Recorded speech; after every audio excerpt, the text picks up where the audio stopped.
Now, the greatest radio shows of all time. Suspense. The Shadow Node. Washington calling David Harding, counter-spy. Classic radio theater. The Great Gildersleeve. Fibber McGee and Molly. Dragnet. Gunsmoke. The Lone Ranger. Now, step back into a time machine with your host, Wyatt Cox. Good evening, friends of the Inner Sanctum. Here we go on a Monday with episodes of Fort Laramie, Gunsmoke, Roy Rogers, Rogers of the Gazette. Claudia will also have a feature day of 68 years ago, July 8th, 1956. That's all coming up here on this Monday edition of the podcast. The 8th day of July, 190th day of the year, 176 days left till we get to 2025. The Declaration of Independence read aloud in Philadelphia on this date in 1776. The first issue of the Wall Street Journal published on this date in 1889. William Jennings Bryan delivered his Cross of Gold speech advocating bimetallism, tying currency exchange to both gold and silver values at the 1896 Democrat National Convention in Chicago. 1932, the Dow Jones Industrial Average reached its lowest level of the Great Depression, bottoming out at 41 points, 41.22, much lower than you've seen in a long time. Of course, that was also 92 years ago. 1947 on this date, reports broadcast a UFO had crash-landed in Roswell, New Mexico.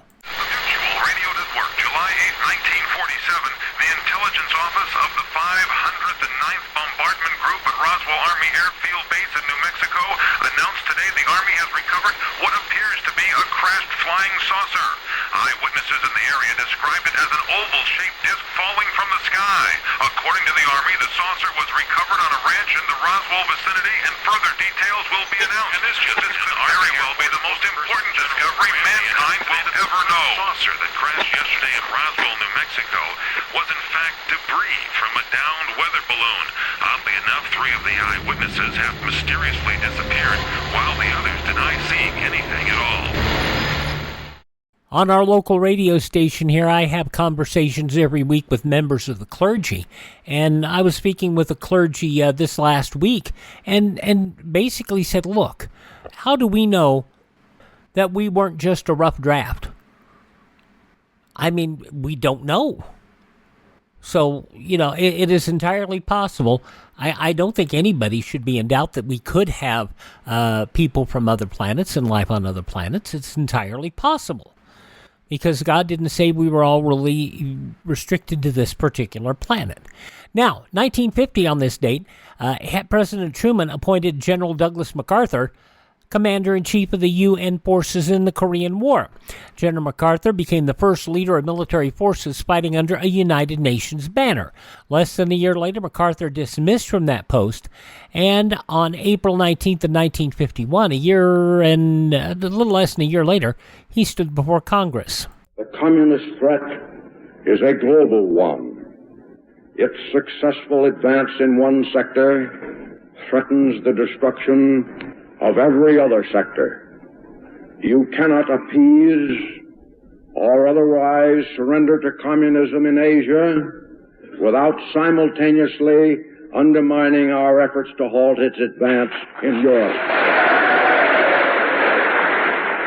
Once war is forced upon us, there is no other alternative than to apply every available means to bring it to a swift end. War's very object is victory, not prolonged indecision.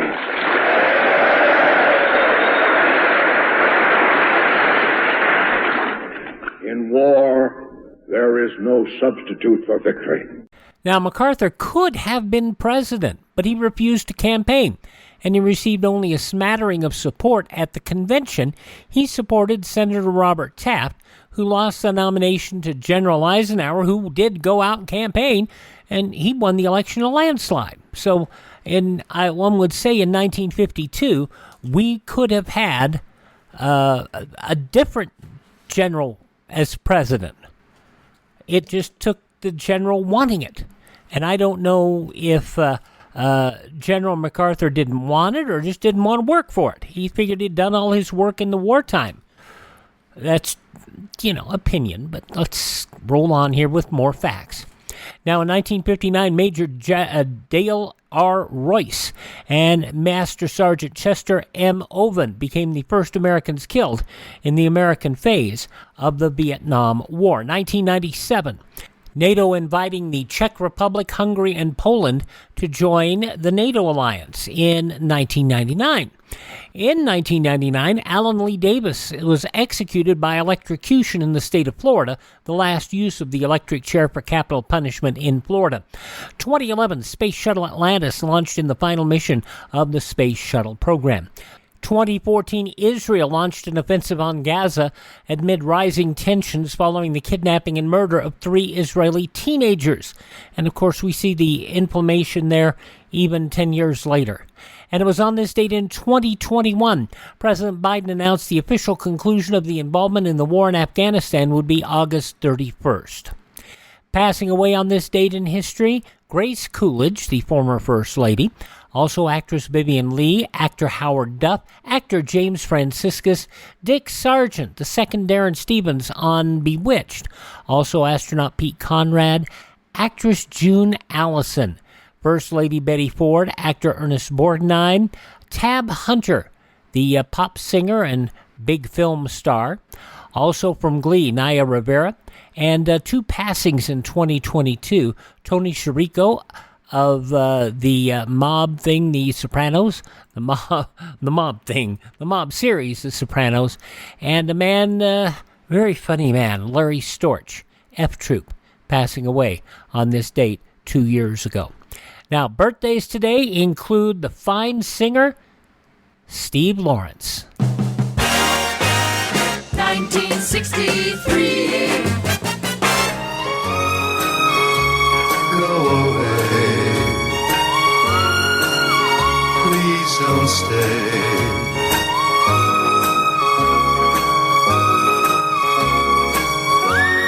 It'll never work out when you are near me like this. You're much too hard to resist.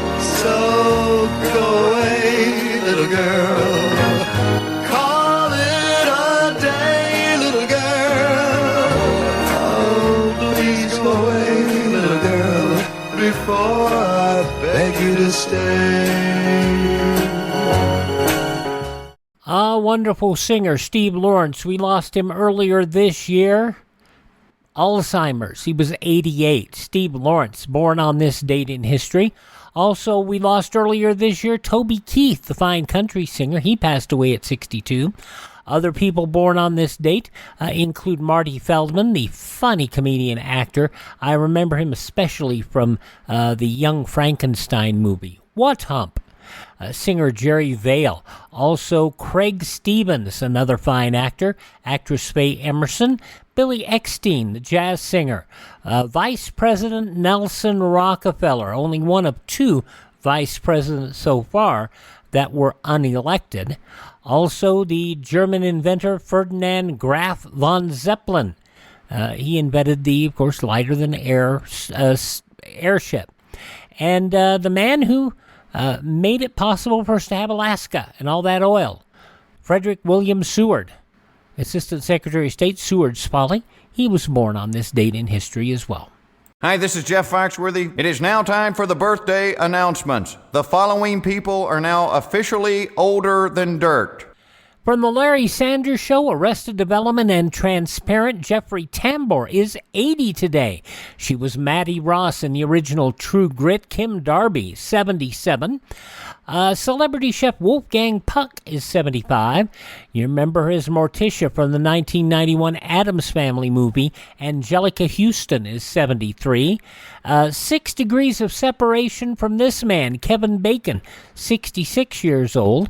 Singer-songwriter Joan Osborne is 56. From NCIS, Michael Weatherly is 56. Singer Beck is 54.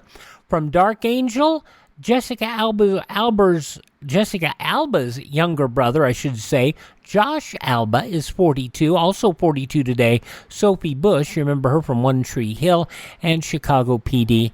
And Jaden Smith, the son of the Smith family, Will Smith, 26 years of age. Those are just a few of the people celebrating the 8th day of July as their birthday.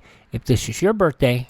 Hi, we're the 4 freshmen, and we just want to say, Happy birthday to you! And our featured date today is Sunday, July 8th, 1956, 68 years ago.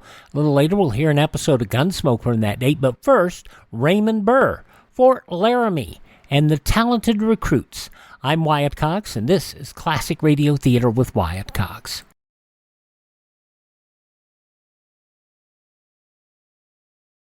Congress is poised to pass a bill to keep AM radio in cars, but time is running out.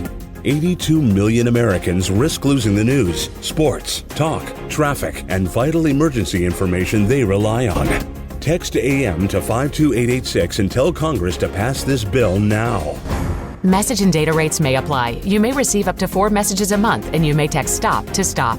This message furnished by the National Association of Broadcasters. Sad but true, AM radio, when we started doing classic radio theater, we had a lot of radio stations that carried our programs. And at least 5 of those radio stations that carried our show at the beginning are just gone. They went away. They disappeared. And I still, to this day, feel that's a sad thing. But the problem being is that now Congress wants to let people take AM radio and all free radio out of cars. And that's a public safety thing. When you're driving on the road, you need to know what's going on the local roads. And that's a problem. So that's why we want to make sure you do what was asked for you in that message. And talk to your congressman. Tell them you want AM radio left alone in your car. All right, our feature day today is Sunday, July 8th, 1956.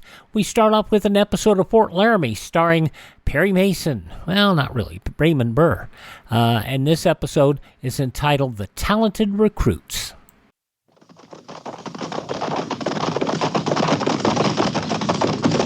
At the gallop! Ho!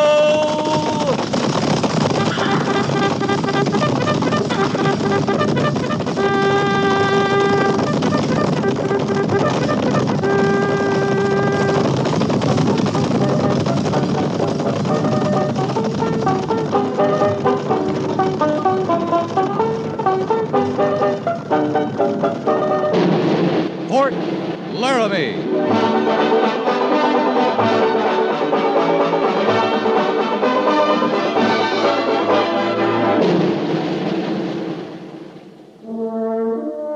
Fort Laramie, starring Raymond Burr as Captain Lee Quince. Specially transcribed tales of the dark and tragic ground of the wild frontier. The saga of fighting men who rode the rim of empire. And the dramatic story of Lee Quince, Captain of Cavalry.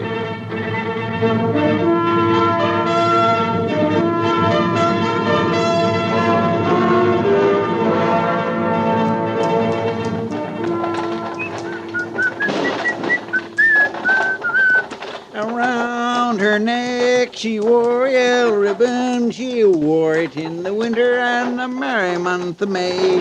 And when they asked her why, enough, Feeney, enough, enough. Her lover who was far, far away, far away, far away. Oh, she wore it for her lover who was far, far away. Oh, my gracious. There's a certain amount of spirit in you, Feeney. I can't say it's anything I warm to, but spirit it is. And there's a certain amount of spirit in you, too, Merriweather. You've been draining them bottles of mine right regular, seems to me. Fortification, Feeney, and, defense. You talk like you already joined up. A gift of the creative mind. I see myself riding forward with the troops. Dodging an arrow here, a bullet there, guidons flying, death-defying. Have you ever been on a horse, Merriweather? You dare ask that of the man who played Richard III for 314 stirring performance, not to say memorable? Just how many bottles of my snake potion have you inhaled? A horse! A horse! My kingdom for a horse! It's a remarkable elixir, Feeney. You notice a new depth and resonance to my tone. A horse! A customer of mine down in Colorado got a brand new voice from drinking my mixture. Used to bellow like a calf, folks said. Took 6 bottles to turn the trick, but today they call him Whispering Ruggles. You're trying to alarm me. Cured his calluses, too. Ate 'em clean off. Yep. Cruel fortune. Did you see that, Feeney? The bottle slipped through my careless fingers. I seen you pitch it out. I don't think you're brave enough for the Army, Merriweather. Whoa, Posey. Whoa, girl. Ease to, girl. That's the way. Now, you're decided, are you? Imposing sight, yon fortress. Once we cross that bridge, into them gates, we're down to cases, Merriweather. You ain't decided on Army life. You better climb down off in this wagon right now. Country above hearts, Feeney. The fire of the patriot burns bright within me. Drive on. I long to rejoin my old regiment. You long for a belly full of food, just like me. To the colors, Feeney. Drive on. Get up, Posey girl. At the gallop, ho.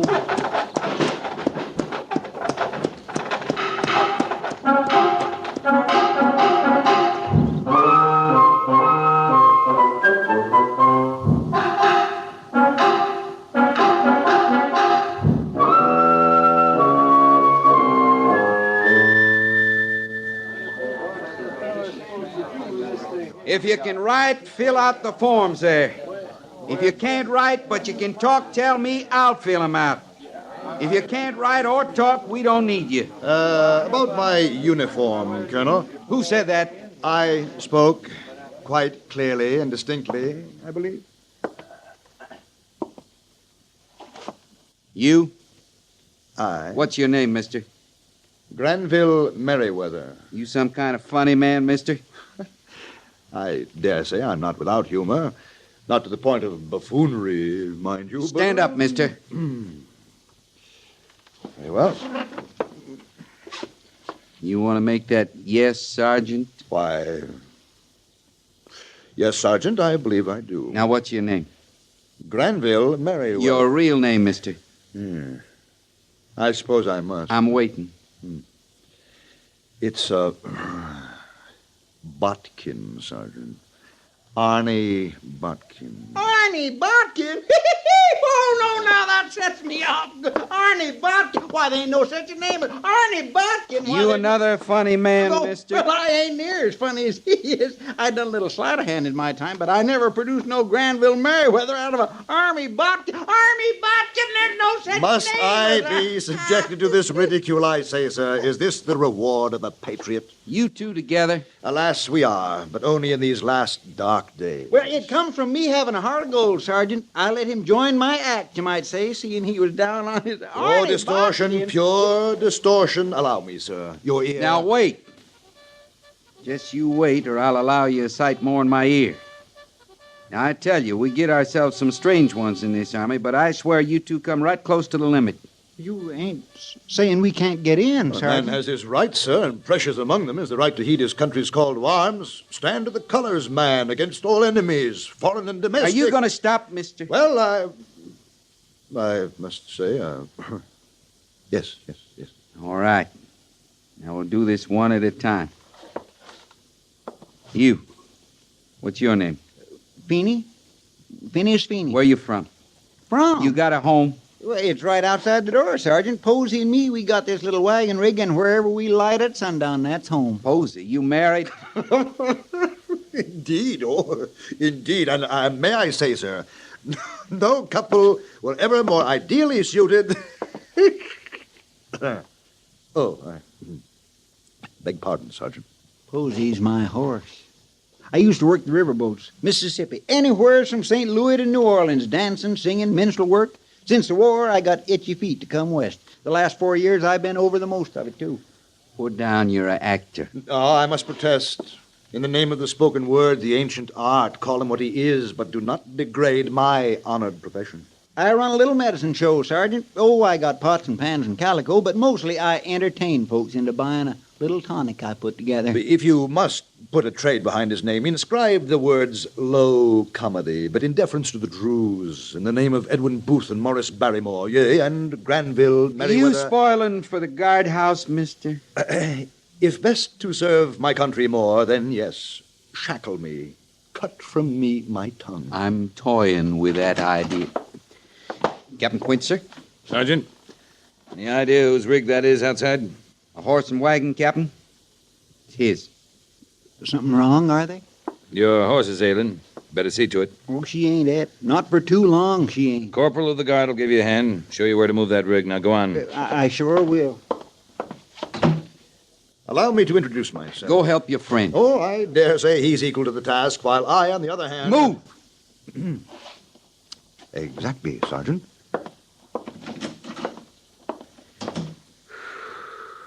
What is that all about, Gores? Now, ain't that something? They're answering the call to the colors, Captain. They're what? Well, you could put it another way, I guess. They're starving to death.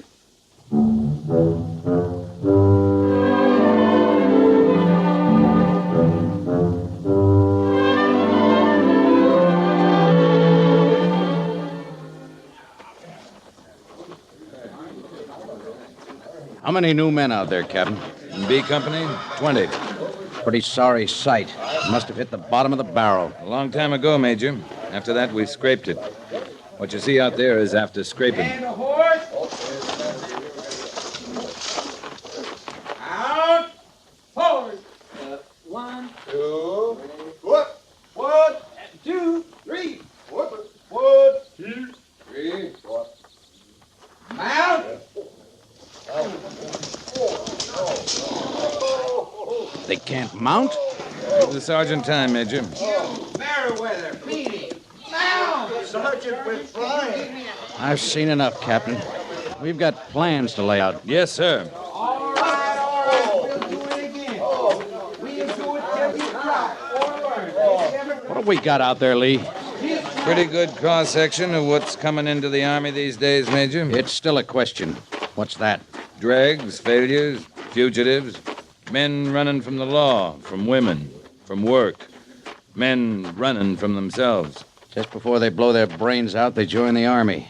Isn't that what we've come to? They can still stop bullets and arrows. I don't expect talk like that from you, Captain. It's straight talk. I don't see that. We'll talk about it inside.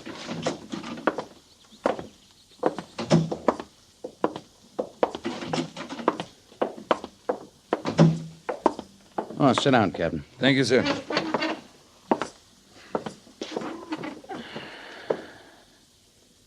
Men who can stop bullets and arrows. Since when did you start feeling that way about the Army? I'm in the Army. That's how I feel about it. I didn't get here by accident, Major. I meant to. That's all the Army is. How men feel about it. It's good or bad on that feeling. These new men. I didn't see any Sergeant Gorses among them. Gorse is a 30-year man. He's like me. Doesn't know any better. Or any worse. Now, what does that mean? Any worse? It means we didn't try anything else and fail. Some of your new Army out in that parade ground joined up out of plain hunger. Their feeling for the Army is it's a place to eat, get clothes to wear, and a cot to sleep on. Maybe the Army's at fault. If this is all we can attract, we must be to blame. 50 cents a day and all the jerky you can eat? Sure, the Army's at fault. But the kind of trooper you want isn't up for a price. That feeling I was talking about, well, it's not something you can buy. I hope it's something we can cultivate. We're going to need it soon. Here. Pete Hazen's report on the Wind River area. Shoshone? Yeah, and the Sioux. Hazen says Crazy Horse led a few dog soldiers into the Shoshone encampment about a week ago. It's all in the report. But they're powwowing about something. We haven't had a patrol over there since early last fall. They had a bad winter, didn't they? Snows? Worst in years. Now they've melted, those range peaks will be a lot more accessible. Well, we shouldn't have any trouble with good scouting. And Pete's the best there is. Yeah, we'll have to do without him. He's been sent up to Montana country. Won't be back for at least a month. You read his report and study the Wind River range maps. We may have to move before the month's out.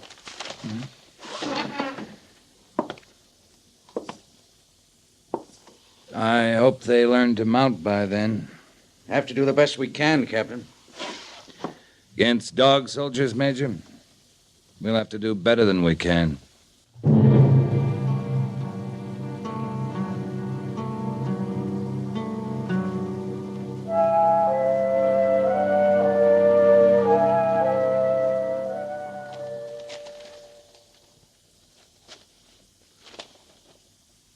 Well, that'd mean making a camp on Bighorn River. No. Now, that route's no good for us. Come in. You busy, Captain? Yeah, I am, Mr. Syberts. Still with the maps, huh? Still with them. Oh, what's that? More reports in Wind River? Oh, no, sir. It's something I thought you'd want to see, though. Winter Garden, booth benefit for the Shakespeare Statue Fund, Friday evening, November 25th, 1864, Julius Caesar. I was there, Captain. You were? Yes, sir. That's the playbill. Yeah, I see it is. I've never forgotten it. It was the year before I went to West Point. But I had enough sense to know that I was experiencing one of the rare moments in the theater. Mm-hmm. You see there? Junius Booth played Cassius, Edwin was Brutus. And John Wilkes Booth with Mark Antony. Yes, sir. Of course, that was before he... Well, it's very interesting, Mr. Syberts. But you don't know why I wanted to show it to you yet. Look who played Casca. Casca, Mr. Granville Merriweather. Well? Well? Well, he's here, Captain. He's joined the Army. As a matter of fact, he's in B Company. He's been in B Company nearly 3 weeks now. Yes, sir, I know, except that I didn't realize he was the Granville Merriweather. And a while ago, I got to looking through a bunch of old playbills, and I ran across this. Well, he's played nearly all of Shakespeare, Captain. He still can't mount a horse, Mr. Syberts. I know, and I don't understand it. On the stage, he moves with the greatest ease and grace. For instance, in duels, on the stage, of course. I've seen him show real agility. Mr. Syberts. Oh, you said you were busy, didn't you? I said I was. I wonder, Captain. Maybe if I work with Mr. Merriweather on his horsemanship... You make a trooper out of him, you're due for a medal. Oh. Tell him to make out he's learning for a part. That might be the best approach. Tell you the truth, I'd like to meet him and talk to him anyway. You talk to him. Ask him if he ever played the part of Kit Carson. Kit Carson, Captain? Yeah. We could use a good guide.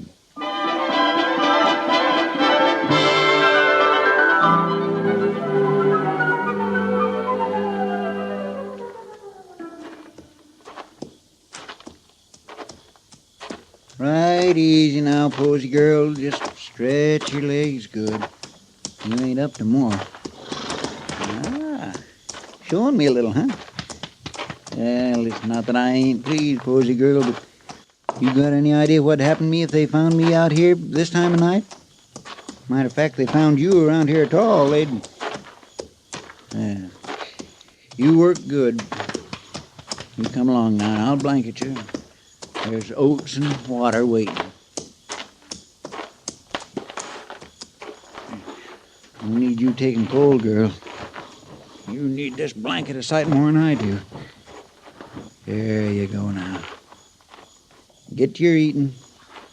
I'll stand watch on you. You just don't learn much, do you, Feeney? Do what? Oh, it's you, Sergeant. I swear I'm just no hand to see at night. You seem good enough to lead Posy around the corral, led her straight to oats and water.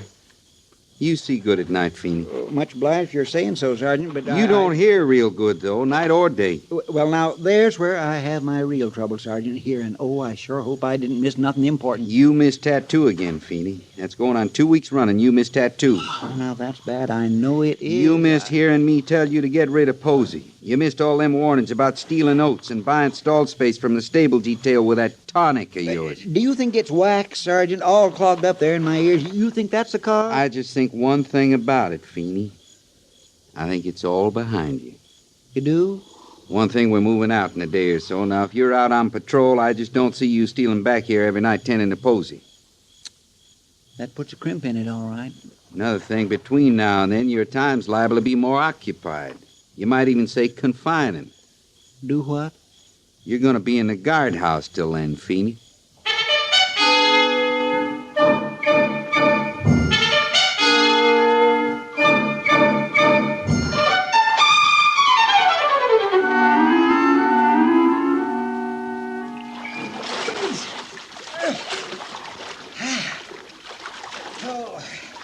Ain't you gonna wash up, Merriweather? I am a saintly man, Feeney, and cleanliness is only next to godliness. And I've been next to you. You've been 2 days in that, McClellan. A little of this sweet water won't hurt you none. Sweet water. Your ignorance is boundless as always, Feeney. Oh, now, ain't you smart? This is Sweetwater, every single drop of it. Sweetwater River, that's its name. What's in a name? Oh, but indeed, what's in a name? Cuts right between the two ranges, the Sweetwater does. The Granite Mountains to the north and down that way the Green Mountains. You traveled with Lewis and Clark, I presume. Well, I've been during every place there was. Me and Posey, we sold our little tonic all over. Oh, I say, Feeney, the elixir. You brought a few tankards with you, surely? Oh, it's all gone, Merriweather. What you didn't swill down, what I didn't use to buy stall space, why, that sergeant just plain took prisoner. Yeah, but the formula, you can make more. Formula? You use the right base, you can add what you will. It's no matter. Yes, sir, Merriweather. We put some riding in the last couple days. We can't be more than a day from the Wind River range. The right base? Corn liquor when I can get it. Now, to get to Wind River, they must figure on cutting up to Beaver Creek, following it to the little Pulpo Aggie and into the basin from there. Leastwise, that's what I'd do. Yes, now, but suppose I can't lay my hands on a quantity of corn liquor, as you call it. As everyone calls it. That's its name.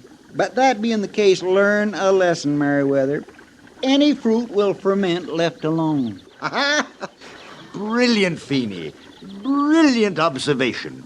I'll remember that. You go far enough up through that basin, you can see cow elk and their young feeding on choke cherries. And right alongside, there's apt to be black bears drinking from the stream. Yes, sir, and where it's swampy like as not, there'll be moose grazing. You know what you're talking about, Feeney? Captain, sir? Yes, sir, Captain? You got a uniform, Feeney? Yes, sir, I sure have. It's right over there, sir. Put it on. Yes, sir. Glad you spoke out that way, Captain. The man might chill. Merriweather? Right here, sir. Report to Sergeant Gorse. Tell him I said you were to stand picket duty tonight. Yes, sir. And the rest of this duty, all I want to hear out of you is yes, sir. Yes, sir. Move out.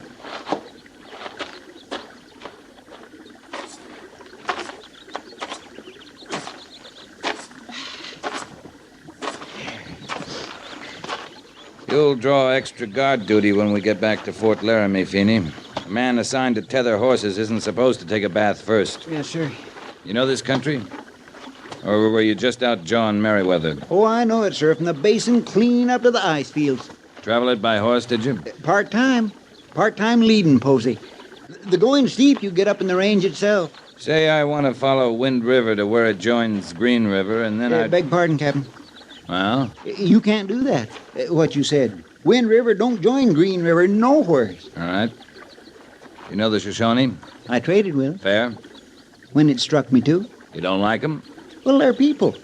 Some is rotten and some suits me fine. I traded fair with them that suits me. You joined the Army to get back at the rotten ones, huh? No, sir, that ain't why. Why then? I joined the Army so's I could eat regular. I got some maps, some scout reports in my tent, Feeney. You got a job of reading ahead tonight. Well, I ain't the best reader in the world, Captain. Then I'll read 'em to you. Nothing says an Army scout's got to know how to read.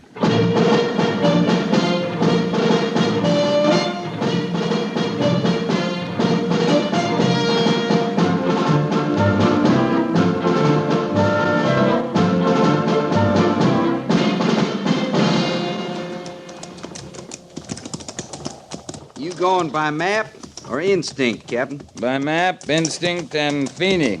If he's right, we cut 40 miles off our old course. It's a hard pull on the horses. Well, Posey made it under full pack. You sure sold on Feeney, ain't you, Captain? Gotta be. He's as near to a scout I got. We got a rendezvous point with him? Yep, over this ridge. There's forage there and water. And that's by map, instinct, and Feeney. Yes, sir.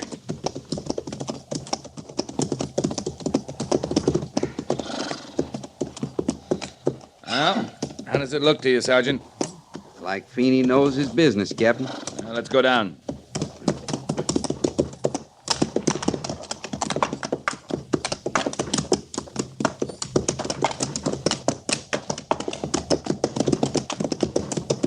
There's a horse yonder, Captain, over by the stream. Yeah, I see it.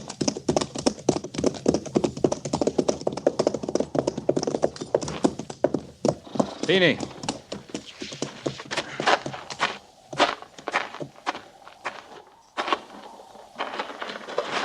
I kind of hoped I'd last till you showed up, Captain. How bad is it, Feeney? I'm full of holes and dripping. Ain't nothing you can do except listen while I got the breath. I'm listening. It's a big camp, Captain. Must be 1,000 Shoshone. Half of them warriors. Hazen's report said crazy horse and dog soldiers. And more moving in from the north all the time. I saw a lot of Sioux. You'll need all the army you got and then some. In my blouse, Captain. Yeah, I'll get it. It's a map. Best I could draw. They're in a box canyon. You can get them good if they stay put. Thank you, Feeney. Feeney, you better stick around. We need you real bad. I can't oblige you, Captain. I'd like to, but I... You want something, Feeney? Yes, sir. Merriweather. Merriweather?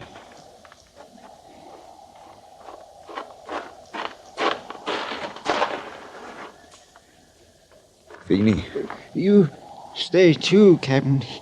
He'll need a witness. I'm willing him some. You always get in trouble alone, Feeney. Without me, you bungle everything. You want to come along, Merriweather? I'm dying. Comics don't die, Feeney. They don't know how. No true sense of tragedy in them. You get Posey, Merriweather. Treat her good now. I won't.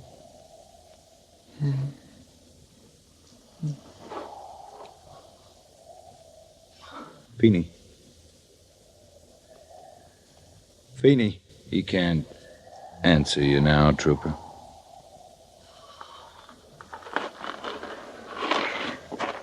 What kind of an exit line was that? You see, I told you, even on a curtain speech, I'm afraid this isn't my best performance. Maybe it is, Merriweather. Maybe because you're not play acting.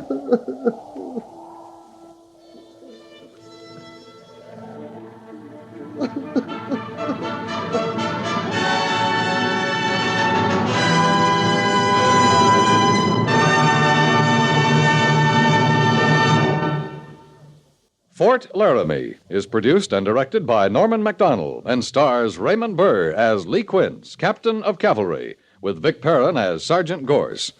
The script was specially written for Fort Laramie by Kathleen Height, with sound patterns by Bill James and Ray Kemper, musical supervision by Amerigo Marino. Featured in the cast were John Dehner and Parley Baer. Jack Moyles is Major Daggett, and Harry Bartell is Lieutenant Seiberts.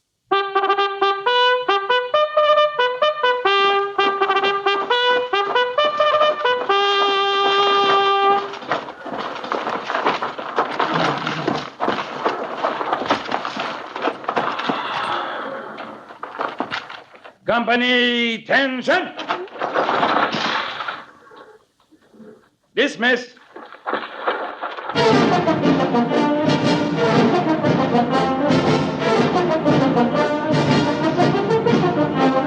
Next week, another transcribed story of the Northwest frontier and the troopers who fought under Lee Quince, Captain of Cavalry.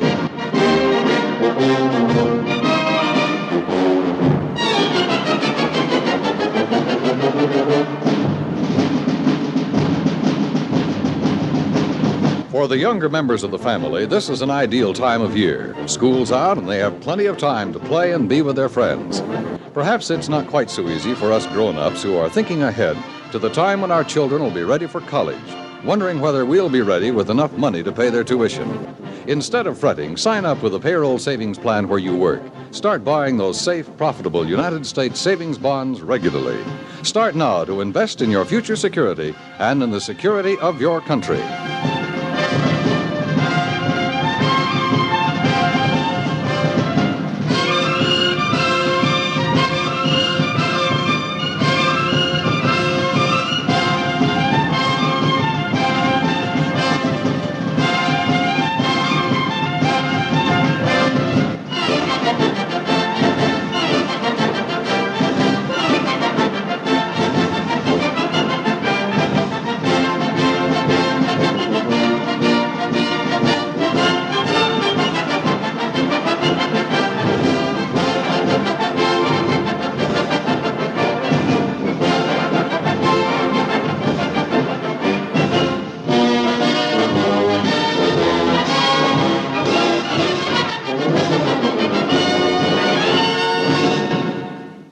As originally broadcast 68 years ago, July 8, 1956, Fort Laramie here on Classic Radio Theater.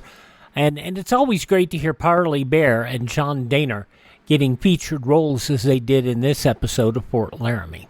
All right, we're going to go back to Sunday, June 8th, 1956, and give you an idea of some of the big news stories of the day.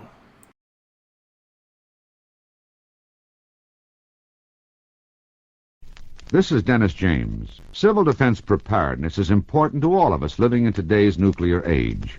For information on the importance of first aid training in protecting your home and family, here is a message from Leo A. Hoig, Director of the Office of Civil and Defense Mobilization. During a disaster, medically trained personnel might not be able to reach you. Those few hours following disaster or accidents can mean the difference between life and death. That's why it's important that at least one member of every family learn first aid. Even in your daily living, knowing first aid will prove helpful. During a nuclear attack, it will be invaluable. Someday the life of someone in your family may depend on you. Will you be prepared? Take a Red Cross first aid course. Remember, your best insurance for your family tomorrow is a first aid course today. All right, our featured day is Sunday, July 8th, 1956. Let's look at some of the headlines from 68 years ago today. A former Utah State Agricultural College student being held in the weekend pickaxe slaying of a Baltimore tourist near Elko, Nevada. The victim, about 45-year-old Paul Brooks, found in a downtown alley in nearby Wells, Nevada, Saturday night with a 6-inch deep wound behind his ear.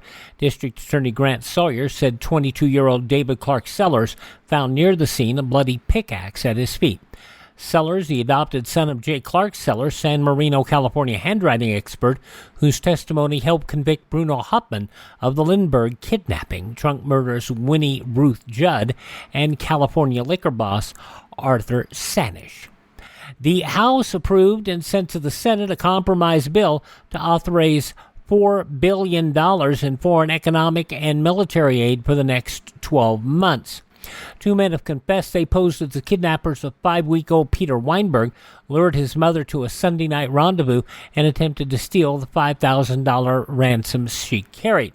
Assistant District Attorney Thomas Cullen of Queens County, New York, said so far we have determined they are not the kidnappers. The firing of 2 Polish government ministers over the Poznan riots, seen in London diplomatic circles as the start of a wholesale purge of the Polish Communist parties. President Eisenhower will definitely run again, as it's decided, instead of making a dramatic personal announcement, to let his political aides disclose the fact to a waiting world later this week. Ruth Montgomery, writing for the International News Service, said it was disclosed by a highly placed Washington source who told the correspondent that the president last Friday told 3 public officials, Assistant Press Secretary Sherman Adams, also Press Secretary James Haggerty, and Ambassador to India John Sherman Cooper, that he will run. More than 150 Little League baseball players on a picnic narrowly escaped injury or death when a jet plane streaked low over their heads and crashed in flames on a nearby street. The Air Force said the pilot of the ill-fated crash met instant death in the crash. The impact of the crash and explosion rocked the community of San Dimas, California, and set trees and a house afire. A volcanic earthquake packing the power of 10 atomic bombs killed a reported 50 persons and triggered a gigantic tidal wave in the Aegean Islands off Greece. Unofficial reports from the scene said at least 50 persons dead, hundreds injured. Nation's air traffic control system under fire in the wake of history's worst commercial plane crash, now under congressional scrutiny and Civil Aeronautics Board scrutiny. David Halpern, the chairman of the TWA Central Air Safety Committee of the Airline Pilots Association, said his group was fully aware that the basic cause of this accident is directly attributable to the completely inadequate and obsolete air traffic control system. A British civilian and his wife out for a Sunday drive, ambushed and murdered by guerrilla gunmen in Cyprus on Sunday. Secret documents published for the first time disclose that Sir Winston Churchill was furious with President Roosevelt over the World War II strategy of invading southern France. The documents disclose that Churchill, then Prime Minister, violently opposed the southern landings of August 1944. Roosevelt strongly favored them. The Mediterranean landings began on August 14th and proved successful. Churchill quickly acknowledged their success, but the deep differences over the issue left Churchill feeling ill-treated and furious, according to the latest volume of an official British history of World War II just published. Senator Wayne L. Morse of Oregon urged Congress to thoroughly investigate contracts signed by Defense Secretary Charles E. Wilson. He said he would certainly cast reflection upon Wilson's qualifications to handle this cabinet post free from conflict of interest. The United Nations reporting a powerful bid by Iron Curtain countries to capture trade in free world markets. The bid described in a 201-page UN World Economic Survey, which also showed the communists have a concerted drive to purchase basic materials from countries in Asia, Africa, and the Middle East. In Miami, school teacher William F. Cook had a ready excuse for keeping for 10 days an expensive sports car an auto salesman let him take around the block for a drive. He says he lost track of time because he didn't have a watch. Cows at the Dale Carpenter farm needn't go through the usual colorless routine of eating grass and giving milk. The 17 Holsteins in their Carpenter barn near Sheboygan Falls, Wisconsin, spend their evenings chewing their cuds and watching the Carpenters practice on a bowling alley they built in the barn. And in Black River Falls, Wisconsin, 80-year-old August Edmondson of Black River Falls said after marrying a 74-year-old widow, the most important thing that can happen to a man is a good woman.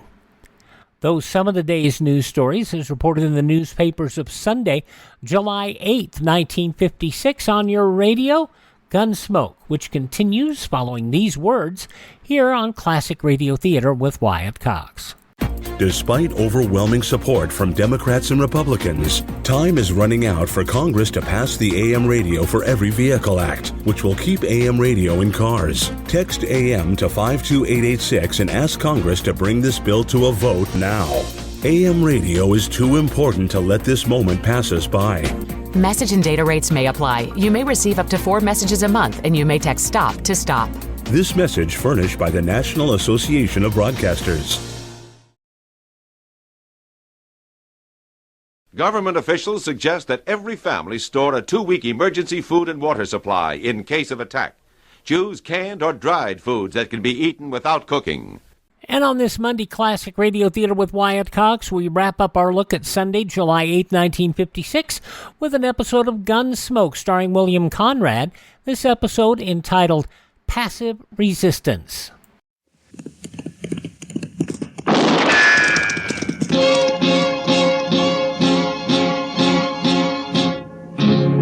Gunsmoke, brought to you by Chesterfield. Chesterfield packs more pleasure because it's more perfectly packed, thanks to Accuray. They satisfy the most. Around Dodge City and in the territory on West, there's just one way to handle the killers and the spoilers, and that's with a U.S. Marshal and the smell of gun smoke.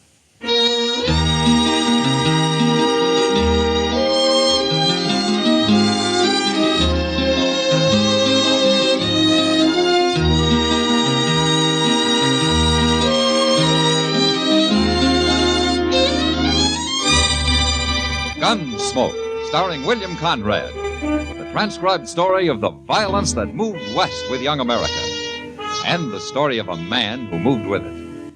I'm that man, Matt Dillon, United States Marshal. The first man they look for and the last they want to meet. It's a chancy job, and it makes a man watchful and a little lonely.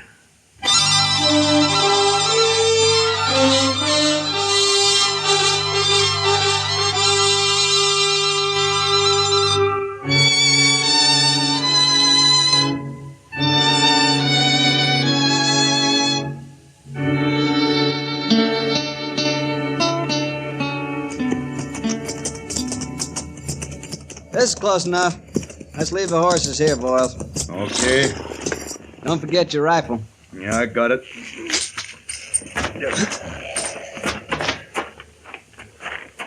That's him over by the corral. Looks like he's alone, all right. He's alone. Who else could stand being around them stinking sheep? Must be something awful wrong with a man like that, Kel. There is. We're gonna set it right. Watch him now. I don't see he's wearing a gun. Probably got one hid out nearby.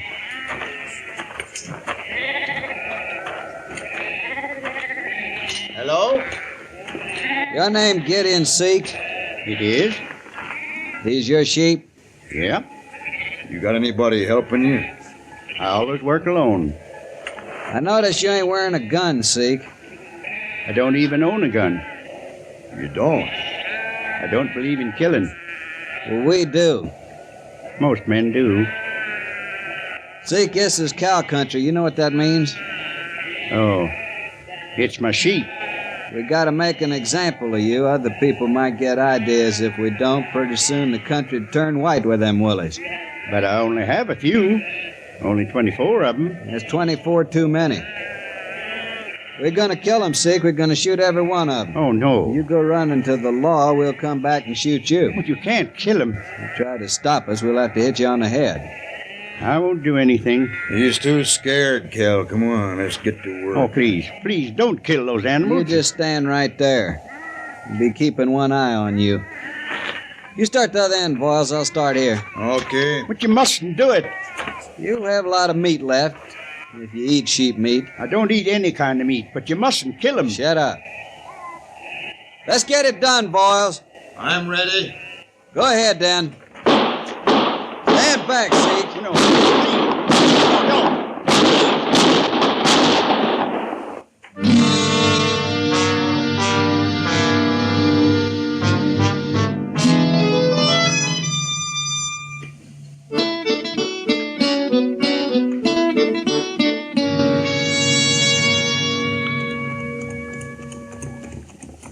Now, Matt, you sure Chester's gonna bring my mail back too? Well, he said he would. But where is he? The Santa Fe pulled in 2 hours ago. Well, they have to sort it, don't they? What are you so anxious about, anyway? You expecting a lot of money or something? I could use a little money. Oh, and there's a man who owes me $20. Oh. Gideon Seek. He's just getting off his wagon there. Well, Gideon's an honest man. He'll pay you. Oh, I know that. I'm not worried about him. Good morning, Doc. Well, Marshal. Morning, Gideon. How are you? Doc, I got bad news for you. Oh? I'd meant to bring in some sheep today, and I was going to pay you when I sold them. Oh, well, I can wait, Gideon. Well, I'm afraid it'll be a long time now, Doc. Oh, that's all right. Something happened, Gideon? I lost my sheep, Marshal. You lost them? I'm going to get some more as soon as I can, and I'll pay you, Doc. Now, you know I'll pay you. Oh, of course I do. Well, goodbye. So long, Gideon. Oh, he's a strange one. Yeah, he is. But how could a man lose all his sheep, man? I don't know, Doc. But I got to ride out that way in a couple of days. I'll stop by and have a look.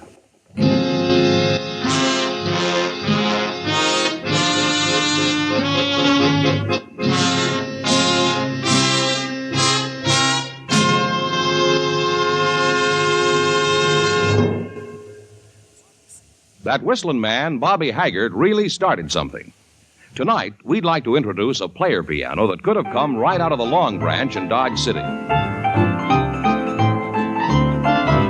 Packs more pleasure, packs more pleasure. Chesterfield packs more pleasure because Chesterfield's more perfectly packed. It stands to reason a cigarette made better and packed better, smokes better, tastes better. And Chesterfield is more perfectly packed by Accuray. This electronic miracle removes human error in cigarette manufacture. So Accuray Chesterfield is firm and pleasing to the lips, mild yet deeply satisfying. Yes, Chesterfield gives you something no other cigarette can give you. Chesterfield packs more pleasure because Chesterfield's more perfectly packed. To the touch, to the taste, Chesterfield packs more pleasure because it's more perfectly packed. By Chesterfield, mild, yet they satisfy the most.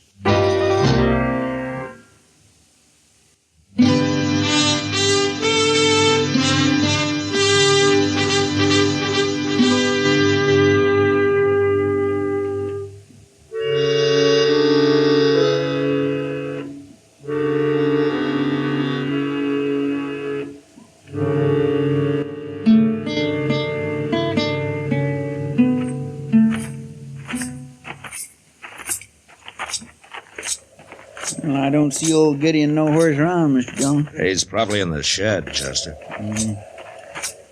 What's that big pile of dirt he's got out there? I don't know. Maybe he's digging a well. Oh, no, that's too much dirt for a well. No? Well, then ask him what it is. Hello, Gideon. Hello, Chester. Marshal. Gideon? Won't you come inside? No, thanks, Gideon. We were just riding by. Chester was wondering what you're digging out there. Oh, well, that's a grave. A grave? My sheep are buried there. What happened, Gideon? They got killed. How? It doesn't matter, Marshal. I'm going to get some more when I can. Who did it, Gideon? Tell me. A couple of men. They shot them. They shot all your sheep? Yeah, it's no use asking me their names. I won't tell you. Don't you want them caught? No. Look, Gideon, I know you're a peaceful man, and that you never carry a gun and all, but this is a matter for the law. Now, you tell me who did it so I can go after him. No, I can't. Why not? I don't believe in killing, Marshal. I didn't say I was going to kill him. They killed your sheep, didn't they? That you don't understand. Then you better tell us. I don't believe in killing for any reason, even for food.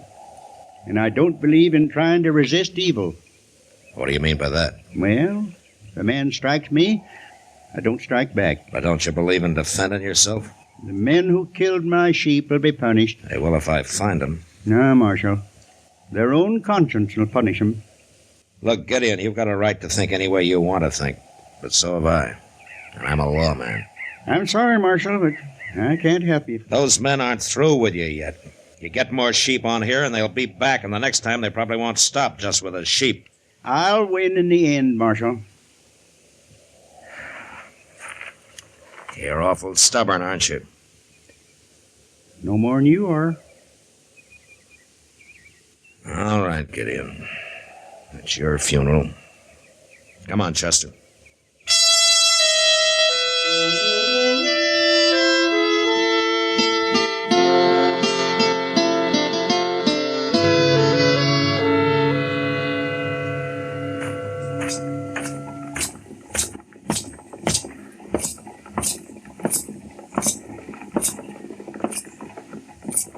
Hello, Kitty. Matt, I didn't see you. You weren't looking for me. Well, did you find something in that window to blow your money on? Now you talk like I'm a cowboy in with 6 months' pay. I know better than that. Well, you don't act like it. I was only looking at those wool gloves, Matt. No? Hmm? No, those would be nice come winter. Yeah. By the way, anything new with Gideon? Well, I haven't seen him since I was out there a couple of weeks ago. He interests me, that man. Yeah, me too. This not fighting back and all. Maybe he's got something, Matt. He hasn't got his sheep. No. But he didn't get killed, either. If he'd tried to put up a fight, they'd probably have shot him. They're still free to do it, whoever they are. Well, maybe you're right. But at least Gideon's ideas are some different from anybody else's around here. Yeah, well, that's true for sure. And it isn't wrong just because it's different. No. Think about it, Matt. There can't be a fight unless both parties want it, can there? Hey, Kitty, look. Getting off that horse there. Oh, it's Gideon. First time I ever saw him without his wagon. Yeah, He's going in to see Mr. Jonas. Maybe he's going to buy a new one. maybe. Kitty, I think I'll go say hello. Oh, sure, Matt. I got to get back to work anyway. Yeah, I'll stop by later on, huh? Good.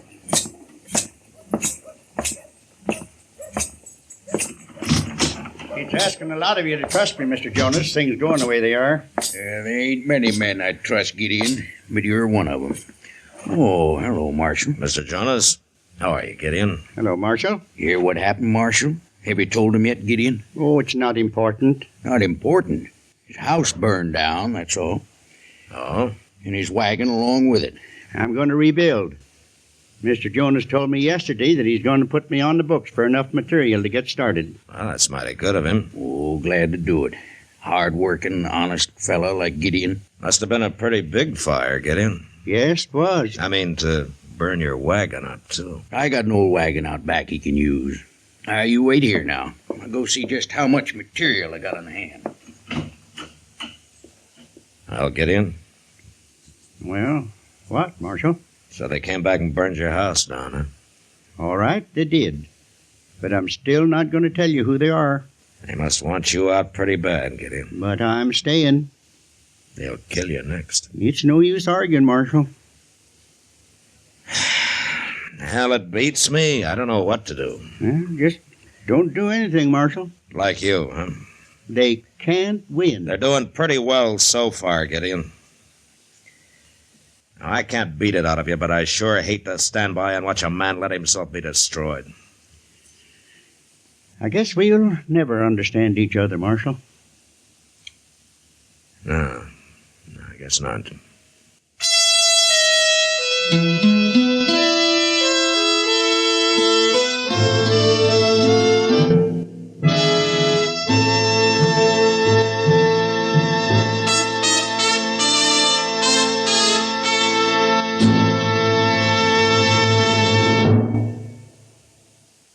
Where are you listening to Gunsmoke? In your favorite easy chair? Or out driving? Oh, there you are. In the kitchen. Say, you want to make whatever you're doing more enjoyable? Have a Chesterfield. Enjoy Chesterfield's better taste and mildness.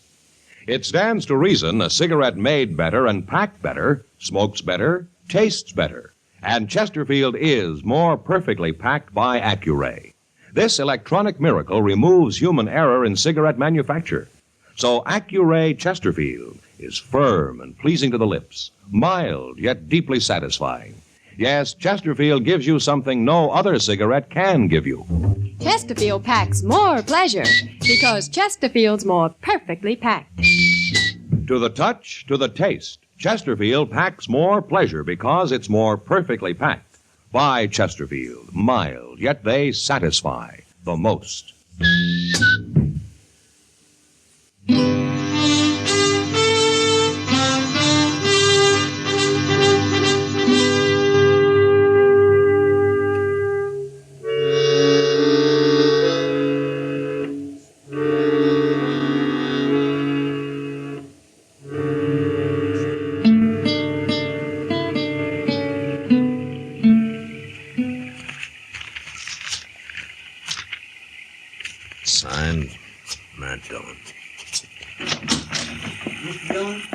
on, Chester? You better come outside. Oh, what's the matter? Well, there's a wagon out there, and Gideon Seek's in it. He must be hurt bad. What?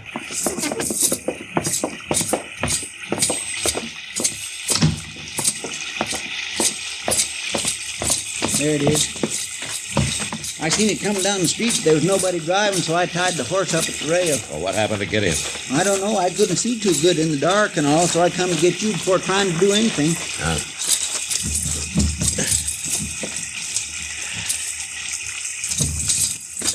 He's been shot, Chester. He's still alive? Yeah, but we better get him up to Doc's. Come on, give me a hand here. All right? Do you think we can ride out and find where it happened and maybe track him down? What, at night in the rain? Well, maybe now he'll tell us who done it. I doubt it, even if he lives. He sure does make it hard for the law, doesn't he? Yeah, he sure does.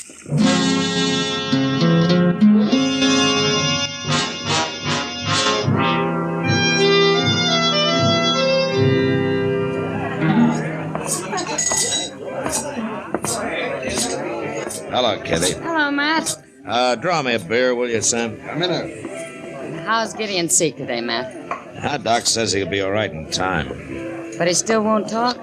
Oh, he talks all right. I just don't understand him, that's all. Well, I guess you're just gonna have to let him have his way, Matt. Here's your beer, Mark. Oh, thanks, Sam. Bartender, bring me another bottle, will you? Oh, another bottle. He sure needs that.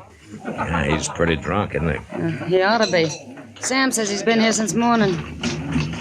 It doesn't look like he's going to make any trouble, though. I'm not so sure. He's been drinking like he's awful mad at something. Kitty? Huh? Who's that who just came in? Oh, I don't know. I knew I'd find you, Foyle. You had to come here and get drunk, didn't you? Just leave me alone, Kel. What'd you run off to do? What's the matter with you? I told you what's the matter, now leave me alone. You ain't quitting now. I'm through, I told you. I mean it. I can't stand it no more. I start something, I finish it, and I told you this morning I heard it ain't finished yet. I don't even like to be around you, Kel. You make me ashamed of myself. You listen. My horse is down the street. I'm a time next to yours, and then I'm coming back here for you. And you're going with me if I have to carry you. What do you suppose that's all about, Matt? I don't know. But I think I'll find out. Yeah. Excuse me, Kitty.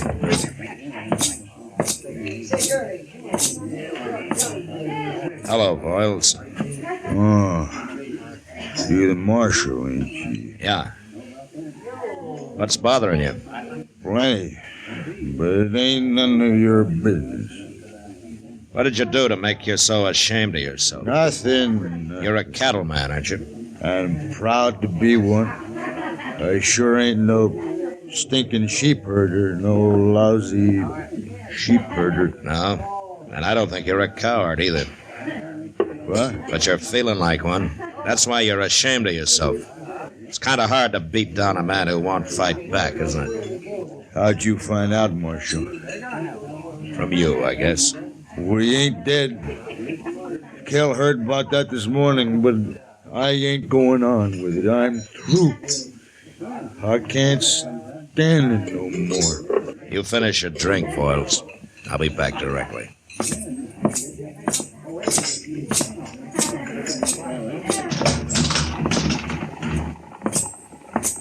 Well, where are you going, Mr. Dillon? Wait right here, Chester. I may need you.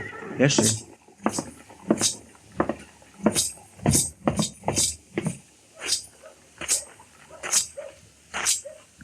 Well, what do you want, Marshal? I've been talking to your partner, Kel. What? Kind of broken him down, what you two have been doing lately. What are you saying? It's made him ashamed. Now, you heard him. He can't stand it anymore. If it's Voiles you're talking about, he's drunk. He always gets to feeling sorry for himself when he's drunk. Uh-huh. You shot a man last night, Kel. You left him for dead. You better be ready to back that up, Marshal.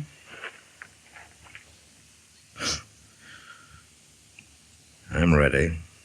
All right, you can have Boyles. He won't fight. But you ain't taking me.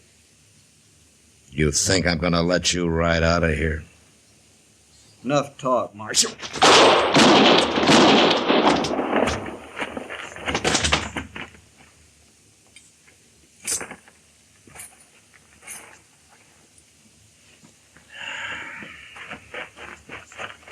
Is he dead, Mr. Dillon? He's dead, Chester. But what happened? Who is he? There's a man at the bar of the Long Branch. His name's Voiles. He's drunk. Go lock him up. Boyles? Who's he? It's like Gideon said, Chester. Voiles punished himself. And he was wrong about Kell here. I had to do that. So I guess we were both right.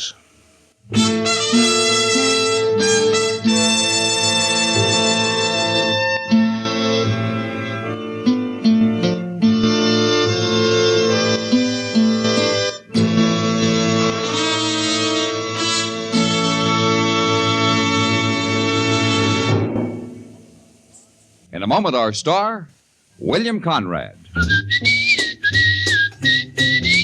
Chesterfield packs more pleasure because Chesterfield's more perfectly packed. A cigarette made better and packed better, smokes better, tastes better. And Chesterfield is more perfectly packed by Accuray. This electronic miracle removes human error in cigarette manufacture. So Accuray Chesterfield is firm and pleasing to the lips. Chesterfield, mild, yet they satisfy the most. You know, when frontier settlers cleared their land, they left the brush piled around their place and earned the name Nester, because from a distance it looked like a big old bird's nest. Well, next week, a nester causes trouble when he won't leave his land. And that was the West. Good night. Gunsmoke. Produced and directed by Norman MacDonald, stars William Conrad as Matt Dillon, U.S. Marshal. Our story was specially written for Gunsmoke by John Meston, with music composed and conducted by Rex Corey. Sound patterns by Tom Hanley and Bill James. Featured in the cast were Ralph Moody, John Dehner, Harry Bartell, and Jack Moyles. Parley Baer is Chester, Howard McNear is Doc, and Georgia Ellis is Kitty.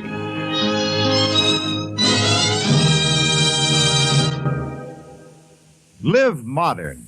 Smoke L&M. Live modern. Change to L&M. Live modern. Smoke L&M. Only with L&M can you enjoy the full, exciting flavor of today's finest tobaccos. No other cigarette, plain or filter, gives you the full, exciting flavor you get through the pure white Miracle Tip. So light up, free up, let your taste come alive. Live modern. Smoke L&M. Join us again next week for another specially transcribed story on Gunsmoke.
There you have Gunsmoke from 68 years ago, July 8th, 1956.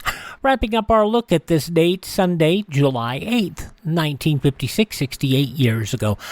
Tomorrow on the program, our featured date will be Sunday, July 9th, 1961, with episodes of yours truly, Johnny Dollar and Suspense, an episode of The Whistler from 1947, Jeff Regan Investigator, and Superman.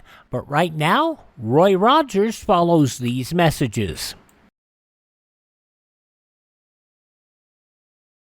Everyone in the United States should know his community's public action signals and what they mean.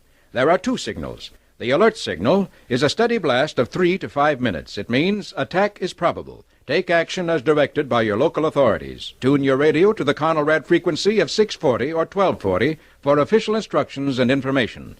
The take cover signal is a wavering tone or short blast for 3 minutes. It means attack is imminent. Take cover in the best available shelter. Be prepared. Know these signals and what they mean. Now on Classic Radio Theater with Wyatt Cox, an episode of the Roy Rogers Show from 70 years ago, July 8th, 1940. This episode entitled The Spell of Indian Magic.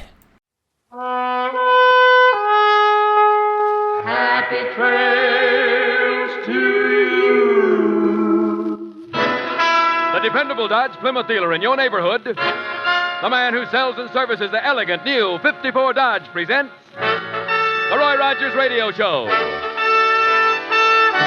Yes, folks, it's the Roy Rogers Radio Show for the whole family. Adventure, suspense, mystery, and music. Starring Roy Rogers, King of the Cowboys, and Dale Evans, Queen of the West, with Pat Brady, the Mellow Man, and an all-star cast.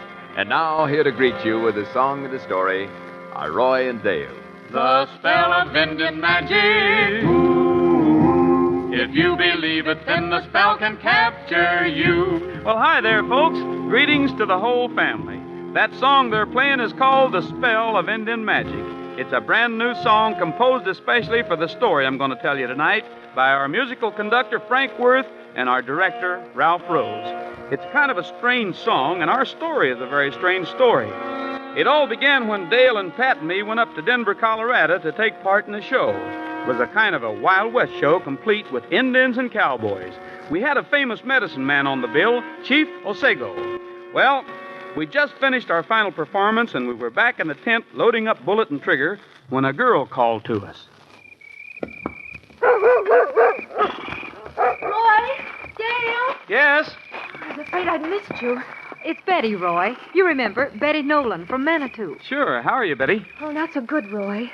I read in the papers that you folks were up here, and I thought maybe you could help. Help? Well, I know what a good friend you've always been to my grandfather, so I thought you ought to know that he's dying. What? Oh, I'm sorry.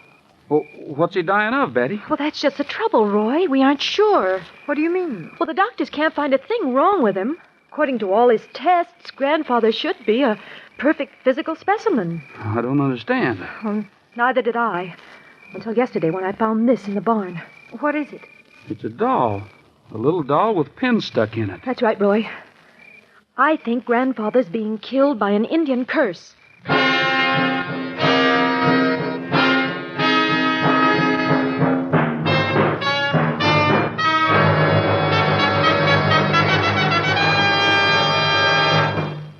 In just a moment, Roy and Dale will return with part one of a story about a curse, a spell, and Indian magic. Here's why Dodge is today's biggest car buy. The great new 54 Dodge is the lowest priced V8 in its field. That's right. Now you can buy a beautiful 54 Dodge at the lowest price of any big car V8. And no other car brings you all the big car features of the dependable Dodge. Full 150 horsepower gives you smooth, powerful starts and proven performance. Sleek lines and natural beauty make Dodge the car you'll be proud to own. Spacious Dodge interiors let you enjoy real roominess and comfort. Plenty of headroom and legroom. And remember this. The price you pay for a Dodge V8 is the lowest in its field. Drive in and see the beautiful, long, low 54 Dodge at your nearby Dodge Plymouth dealers. And if you want a good, dependable used car, be sure you see the First Choice Roy Rogers specials your Dodge dealer has for you. And now back to Roy Rogers and Dale Evans in part one of tonight's story.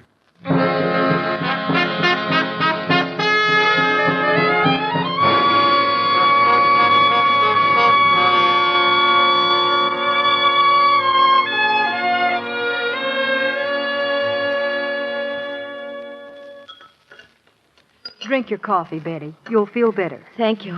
Well, tell me about this doll again. When did you find it? Yesterday. Well, what did you do when you found it? Well, I didn't know what it was at first, so I took it to Jack. Jack? Jack West, my fiancé. Well, he told me about the legend of the Indian devil doll. You mean the old stories that witches and medicine men used to make these dolls in the likeness of their enemies and then stick pins in them? That's right. Finally, they stick a pin in the spot where a person's heart is located, and the person dies. After what Jack told me, all I could think of was Chief Taché. Who's he? He's the chief medicine man of the Navajos. People around these parts say there's bad blood between Grandfather and Chief Taché.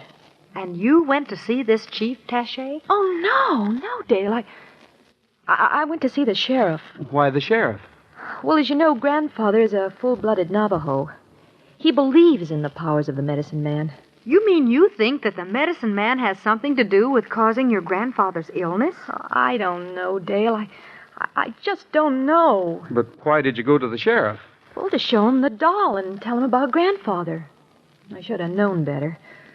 Somehow or other, it got all over town, and the gossip spread to the other ranchers. Next thing we knew, there were threats against Chief Taché. So the sheriff put him in jail under protective custody. I see. And now the people think that this medicine man made the doll and put a curse on your grandfather. Yes. Betty, what's this bad blood between the chief and your grandfather that you mentioned? Years ago, my grandfather was known as Chief Blue Cloud. During the last Indian Wars, he took the side of the army and fought against his own people, including Chief Taché. The local Indians have never forgiven him for it. I see. Well, Betty, it sounds like there's heap big trouble down your way. Would you like for us to go down there and see what we can find out? Oh, Roy, if you only would. Stay here with Dale a minute. I'll tell Pat.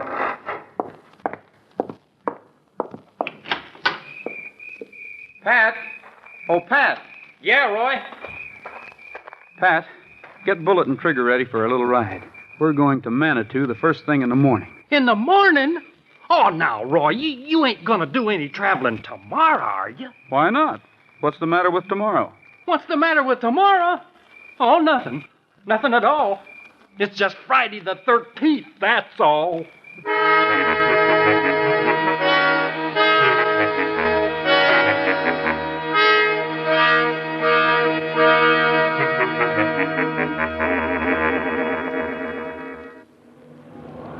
Betty, we've been so busy talking about devil dolls and your grandfather that I haven't had a chance to ask you anything about your fiancé. Jack? Oh, he's a wonderful man, Dale. What kind of work is he in? He works for the United Museum. He's a paleontologist. Alien, what did you... A paleontologist, Pat. He hunts for old fossil bones. Oh, yeah. Well, him and Bullet ought to get along fine. They do the same kind of work. Oh, Pat. The town's just up ahead. That's strange. What? That crowd up the street there. Where? That's the jail. Roy. Now, take it easy. We'll see what's going on. It's a mob, Roy. This looks serious. Come on. Folks, get back! Don't do anything you'll be sorry for! Don't look at him! Wait a minute, people. Hold on now. Thanks, mister. Who are you? Roy Rogers. Who are you? Jack West. Oh, yeah. Betty's fiancé. Just stand your ground, Jack. This mob will break up in a minute. Go on now. Go on home where you belong. That's better. That's the idea. That was a close one. Good thing you came along when you did, Mr. Rogers. Where's the sheriff? Went over to Colorado Springs on business. He deputized me and told me to watch things while he was gone. Well, where's Chief Taché? Inside. I'd like to talk to him for a minute, if I may. Sure. Come on.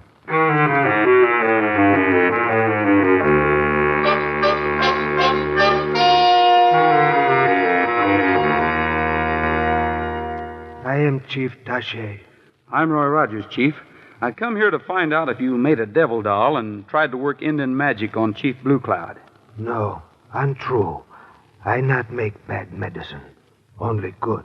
Do you know what's wrong with Chief Blue Cloud? Yes. He is dying because of devil doll. Who's responsible? Do you know? No, but can guess. Yes? Evil spirit in human body. Great worker of evil magic. Spirit called Wonga. Wonga, huh? Well, whose body has the spirit of Wonga taken? Not know. You're sure you're telling me the truth? Chief Tache, do not lie.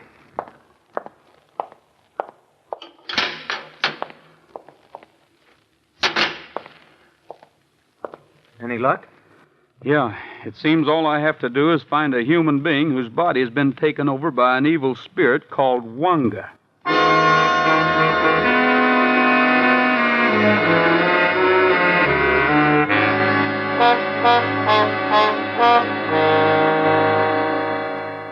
Make yourselves at home, folks. I'll see how Grandfather is.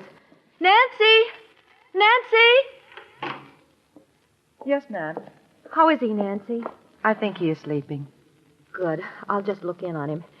Nancy, these are my friends, Roy Rogers, Dale Evans, and Pat Brady. How do you do? How do you do? Well, make some sandwiches, will you, Nancy? I imagine our guests are starved. Yes, ma'am.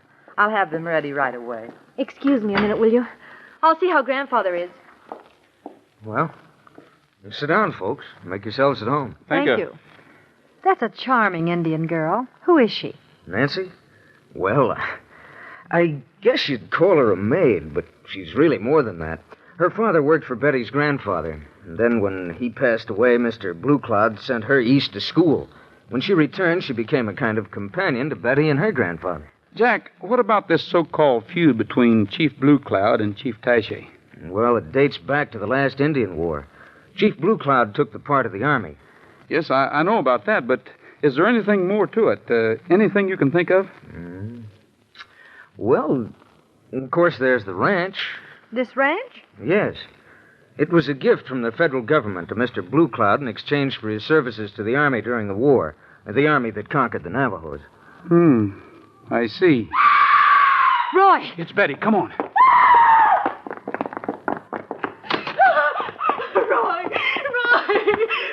What is it, Betty? What's the matter? Grandfather, he's dead. Roy, look!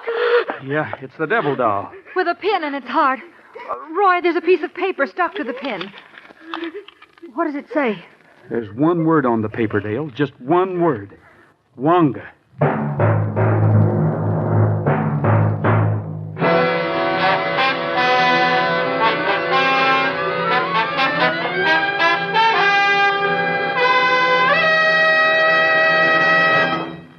In just a moment, Roy and Dale will return with part 2 of tonight's story. Action, power, beauty. That's the Dodge for 54. It's the car for you. Those long, low, sleek, flowing lines are good looking. They look natural. There's nothing awkward, nothing artificial about a Dodge. It's just a massive, rugged, really beautiful big car. Notice I said big car. You get so many big car features in this new Dodge. There's big car power, record-breaking power when Dodge smashed 196 official AAA records for speed and endurance. There's big car luxury, too. You'll find comfort and real roominess inside the new Dodge. Plenty of big car headroom and shoulder room and leg room. Plenty of big car elbow room. And best of all, there's big car value in a new Dodge. The 54 Dodge costs you less than any other V8 in its field. That's right. Dodge prices are the lowest of any big car V8. Stop in and see your friendly Dodge Plymouth dealer. Stop in and see the beautiful, long, low 54 Dodge. And now back to Roy and Dale and the story about a curse, a spell, and Indian magic.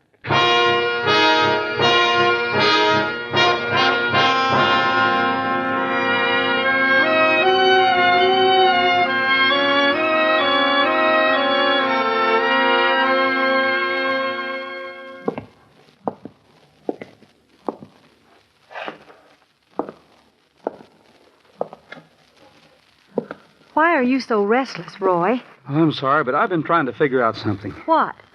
When was the last time you saw that devil doll? Devil doll? Why, when Betty showed it to you after the performance, I guess. Why? What happened to it after Betty showed it to me? She put it back in her purse. I saw her. Yeah, that's what I thought, too. I don't understand, Roy. What are you driving at? I can't figure out how that doll got into Mr. Blue Cloud's bed, unless... Roy, you mean you think Betty put it there? I don't know, Dale. Where's Betty, Dale? She's lying down. Maybe we ought to answer it. Excuse me, Miss Nolan is resting. I'd better answer the phone. Hello? No, she's lying down. I see. Yes, he's here. Just a moment, please. I'll call him. Mr. West would like to speak to you, Mr. Rogers. Oh, thank you. Hello? They did? What'd they find? Oh, nothing, huh? Yeah, I see. Of course, if the coroner found nothing suspicious, naturally they'll enter it as a natural death. Okay, Jack, thanks. I'll tell Betty. See you later. Dale. Pat. Yes. How'd you like to go on a sightseeing tour of an Indian reservation?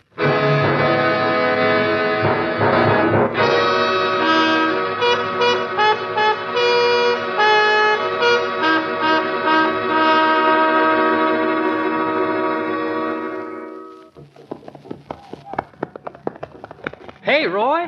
Looks like they're having some kind of a celebration. Dale, you and Pat wait here a minute. I'll go see what this is all about.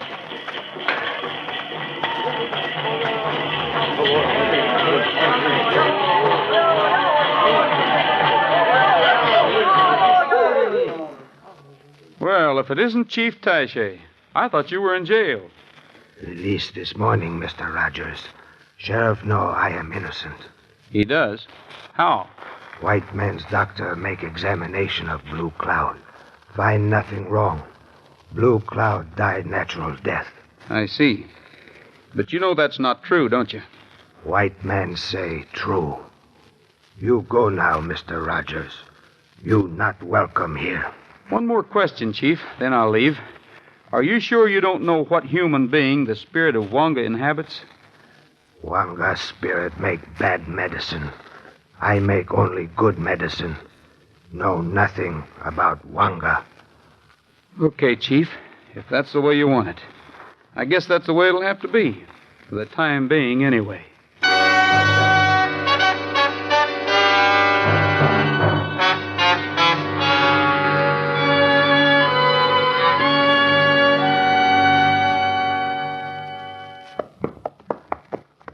Did you find out anything, Roy? No, not much, except that when we find an evil spirit named Wonga, we'll know the truth about this. Boy, it sure is a hot day. Whew. Say, Roy, there's a water hole down there. How about giving the horses a drink?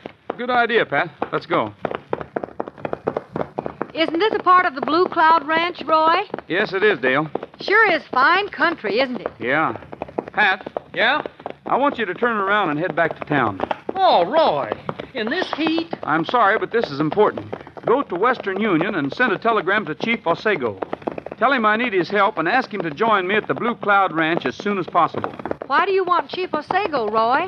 Well, there's an old saying that I think fits this particular situation. Fight fire with fire. Here's the water hole. Who, Trigger? Who, boy? Whoa, Buttermilk. Whoa, you. Whoa, whatever your name is. Whoa, Red. Doggone it. Whoa. Roy, you reckon this animule is what they mean by the flying red horse? Come on, Trigger. Take a drink, boy. Trigger, what's the matter with you? Come on, Buttermilk. Nice, cool water. Hey, that's funny. The horses have their tongues hanging out, but they won't touch it. Yeah, I see. Well, that reminds me of another old saying. You can lead a horse to water. Better get going into town, Pat, and send that telegram. This whole thing has suddenly started to make sense.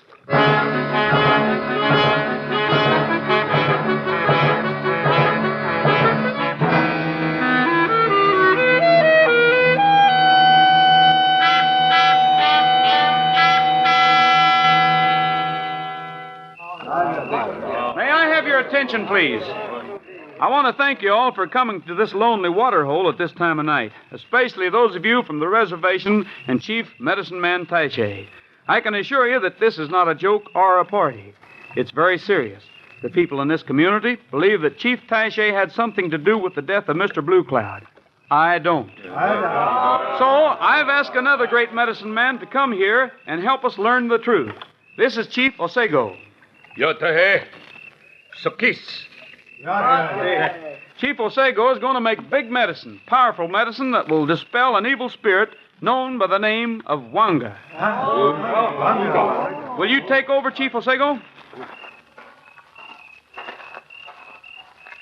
I call upon the great spirit of fire to light the water before us.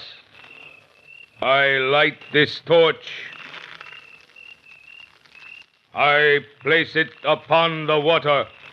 Behold! Don't be afraid, folks. Don't anybody move.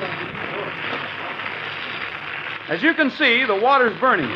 Chief Osego truly has big magic, big medicine. And now, for even stronger magic, at my request, the chief has made a devil doll in the image of the evil spirit who is really responsible for Mr. Blue Cloud's death. The chief will now work his magic on the doll and the one who is guilty. Hairs from a comb, pieces of cloth, bits of leather, three-toed sloth, string of silk, boll weevil, all baptized on the altar of evil. What's he doing, Roy? He's weaving a spell, Dale. And when he's through, we may know who's been at the bottom of this. I stuck a pin into its arm, and lo, the arm hung limp beside. I stuck a pin into its arm, and lo, the arm hung limp beside. I stuck a pin... No, my arm, my arm! Roy, it's Jack West. Jack! Stop! Please, take the pin out of the doll, please! I didn't do it. It was Nancy. She did it. She made me do it. He lies. Get her, Pat. I'll get her. I'll kill him. I'll kill him with magic. You'll see. You'll see!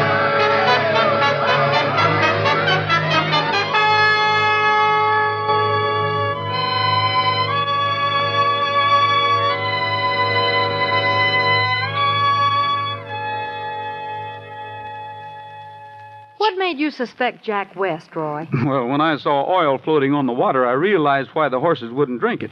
That gave me an idea that there could be a motive for killing Betty's grandfather. Killing? Well, I thought you said he died naturally. Well, that's what the coroner said, Pat. Psychologists might tell you a different story. Well, anyway, after I got the idea that somebody would benefit by Mr. Blue Cloud's death, I knew it had to be either Betty or her fiancé.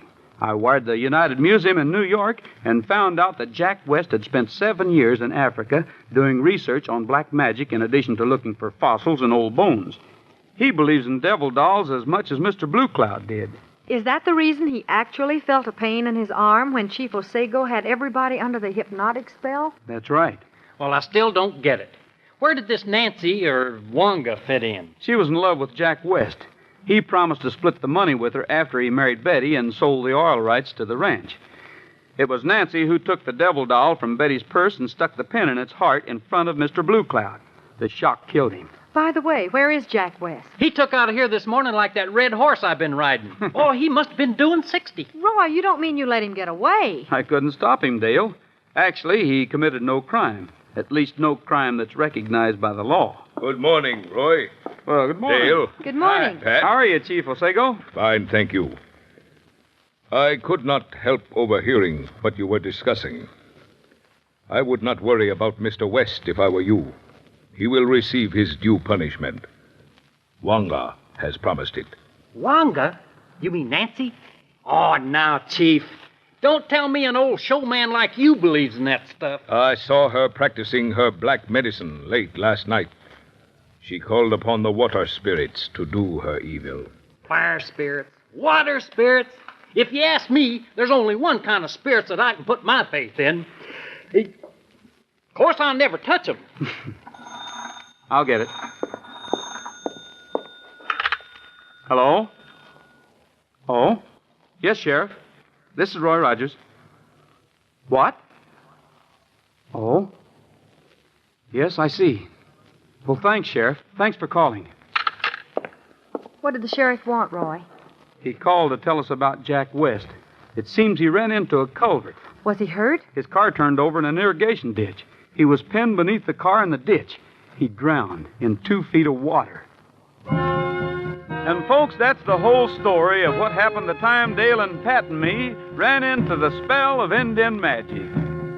Heed the words of Indian medicine man. Do not scoff at Indian medicine man, for many strange things can happen. I've heard my father tell how Indian medicine man makes magic spell. The spell of Indian magic.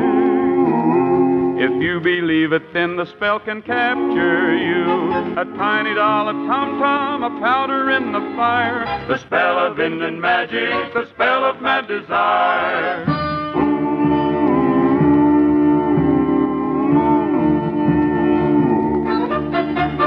He's as old as time, that medicine man. Can he cast a spell? He certainly can.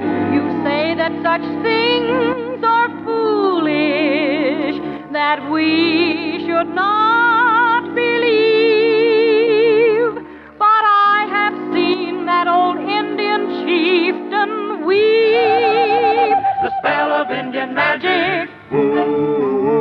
If you believe it, then the spell can capture you. A tiny doll, a tom-tom, a powder in the fire. The spell of Indian magic, the spell of mad desire. Make the spell, hear the spell. There's a way to stop that medicine man. Make more magic than that medicine man. For fire must be fought with fire. The way to break a curse is brew a potion of magic that is worse. The spell of Indian magic. If you believe it, then the spell can capture you. A tiny doll, a tom-tom, a powder in the fire. The spell of Indian magic, the spell of magic.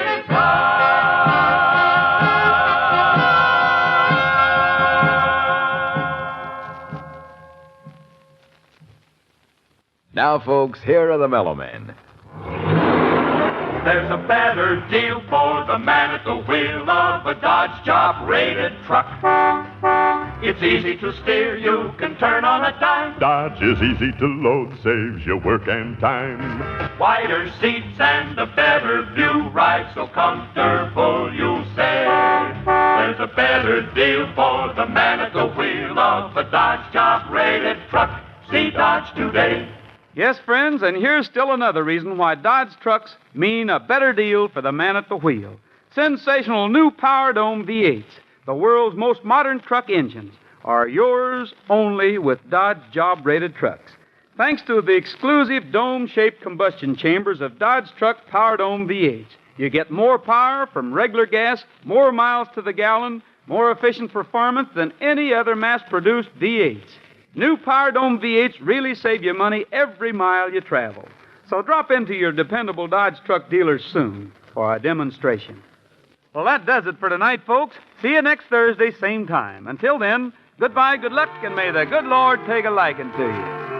Happy trails with Dodge, the car that gives you more. The Roy Rogers Radio Show is produced under the supervision of Art Rush and directed by Ralph Rose. Tonight's story was written by Ralph Rose and Charles Smith. Music arranged and conducted by Frank Worth. Production assistant Virginia White. Tonight's all-star cast included Pat Brady, the Mellow Men, Gene Bates, Gene Tatum, Marvin Miller, Tom Holland, Jan Arvan, and Jack O'Shea. Join us again next Thursday evening at this same time, when the dependable Dodge Plymouth dealer in your neighborhood will again bring you the transcribed Roy Rogers Radio Show. This is Lou Crosby speaking for the man who sells and services Dodge job-rated trucks and the elegant new 54 Dodge.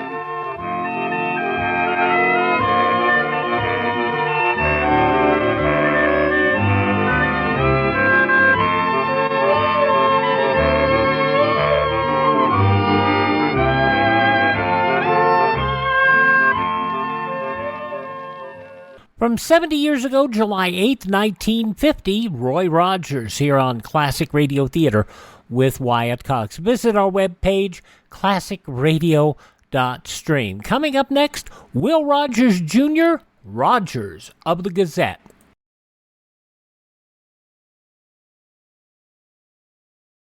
Home shelters are your best protection from radioactive fallout. A basement shelter will offer good protection, but an underground shelter 3 feet below ground will give almost complete protection. It's your responsibility to decide which is the safest area in your home. Then determine what needs to be done to give it the best possible protection. If you want to build a basement shelter with concrete or sandbagged walls and ceiling, plans are available. Remember, the moderate cost of constructing a shelter is low-cost insurance for you. And some of those shelter books are available at the page that we have found for you, and that is CivilDefenseMuseum.com. CivilDefenseMuseum.com. Doesn't cost you nothing to get the information. Will Rogers died at an early age, and his son did as well, Will Rogers Jr. Rogers of the Gazette, his one and only starring radio program, from 71 years ago, July 8th, 1953. Ladies and gentlemen, the editor of the Elyria Weekly Gazette, Mr. Will Rogers, Jr. Thank you. You know, 40 years ago, a fella could buy a newspaper for 2 or 3 pennies. Now he has to pay 3 times that. The only thing is, the news these days just isn't 3 times as good.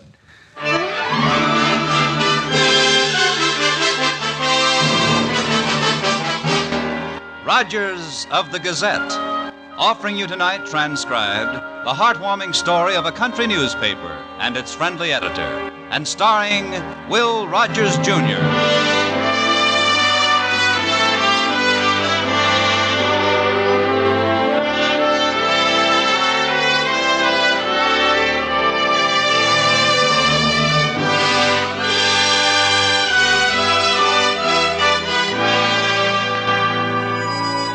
To those who live there, it's a home. To those driving through, it's a delightful country town. There's a wealth of apple trees that everyone's proud of, and a tall grain elevator, a bus and train depot, and, of course, a weekly newspaper.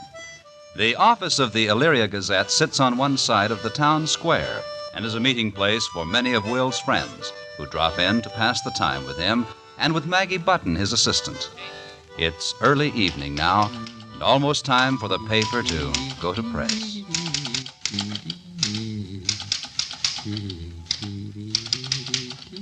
Maggie? Here it is, all finished. What's finished, Will? My editorial for this week's issue. Ah, let's see what the flaming torch of journalism is dedicated to this week. Will? Huh? Soybeans. Yep. Ran into a fellow who knows more about soybeans than any other man alive, I guess. He spent maybe 5 hours telling me all about them. Do you think I ought to write about something else? Where'd you meet this bean expert? Out fishing. Oh, well... Well, they say no man ever committed a major crime who smoked a pipe, owned a dog, or went fishing, Maggie. Sure. Will, what did O.J. say? Well, he thought the fellow who knew all about the soybeans was pretty interesting, too. I introduced him. I mean, what did O.J. say about the mortgage, Will? Did he say yes? Well, no, not exactly, Maggie. You see, he's got a kind of powwow with the board of directors after supper tonight. Oh? It gives them all a chance to smoke cigars they can't smoke around the home. Oh, I'll get the extension all right. Always have. Mr. Rogers? Mr. Will Rogers? Yes, ma'am? I am Mrs. Fenimore Hannibal. Yes, ma'am. I recognized you when you walked in the door.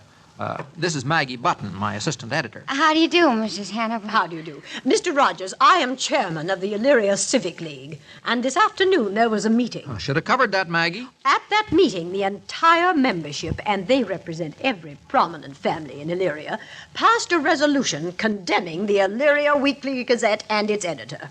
I introduced the resolution myself. Well, now that's mighty interesting, Mrs. Hannibal. Mr. Rogers, the League feels very strongly regarding the article you announced you were going to publish concerning Lance O'Neill. I suppose they've got a reason. They certainly have, Mr. Rogers.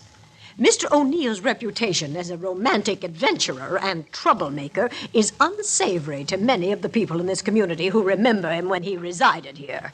Including his name in your series on distinguished men and women of Illyria is unthinkable. Well, now, of course, I never knew him when he was alive, Mrs. Hannibal, but I do know that a lot of folks think he was a pretty good painter.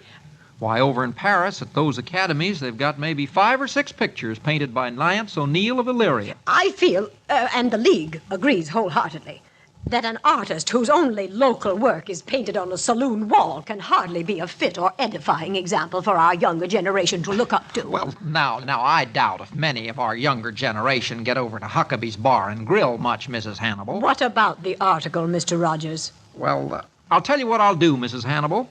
I'll look into it a little more and let you know. Is that fair enough? If you choose to ignore the wishes of the people of this community and print a word about Lance O'Neill, you will be the one to suffer, Mr. Rogers. Do I make myself clear? Yeah, I guess that's clear enough. Then good day, Mr. Rogers. Miss, Bye. Goodbye, Mrs. Hannibal.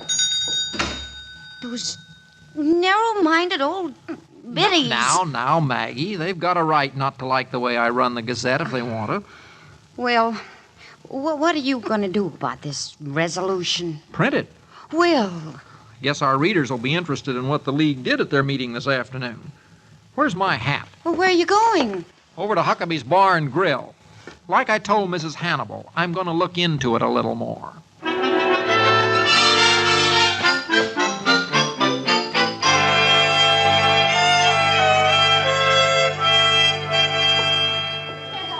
What'll it be, Scribbler? I'll just have one of those hard-boiled eggs, Bert. Hard-boiled egg. You newspaper fellas, you're real big spenders. A little salt for a chaser on the house. Thanks, Bert. Bert, I'd like to talk to you about Lance O'Neill. Is it true he was a troublemaker? Who told you that? Mrs. Hannibal. Oh, you mix with the elite these days, huh? The bon ton, the creme de la creme. Mrs. Fenimore Hannibal herself, huh?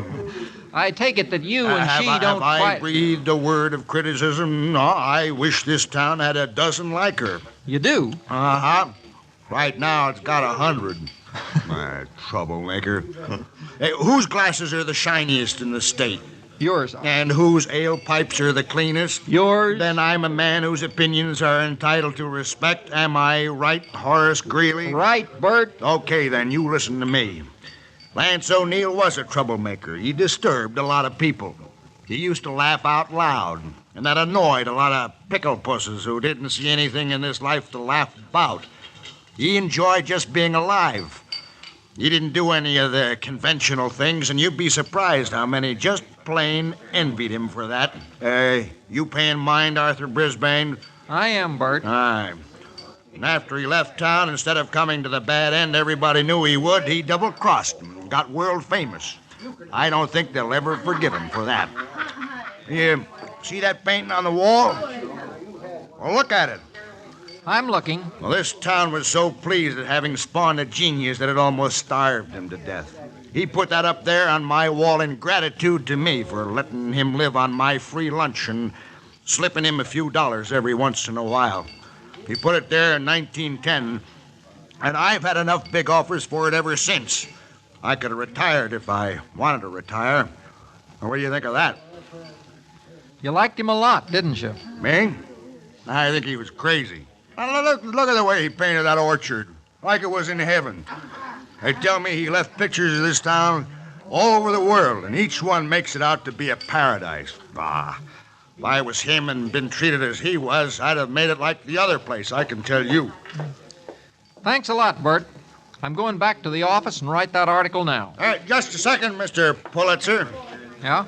That ad I have in your paper brings no trade at all. Well, so make it a bigger, more expensive one. Let's see what happens. Huh? Thanks, Bert. Blah.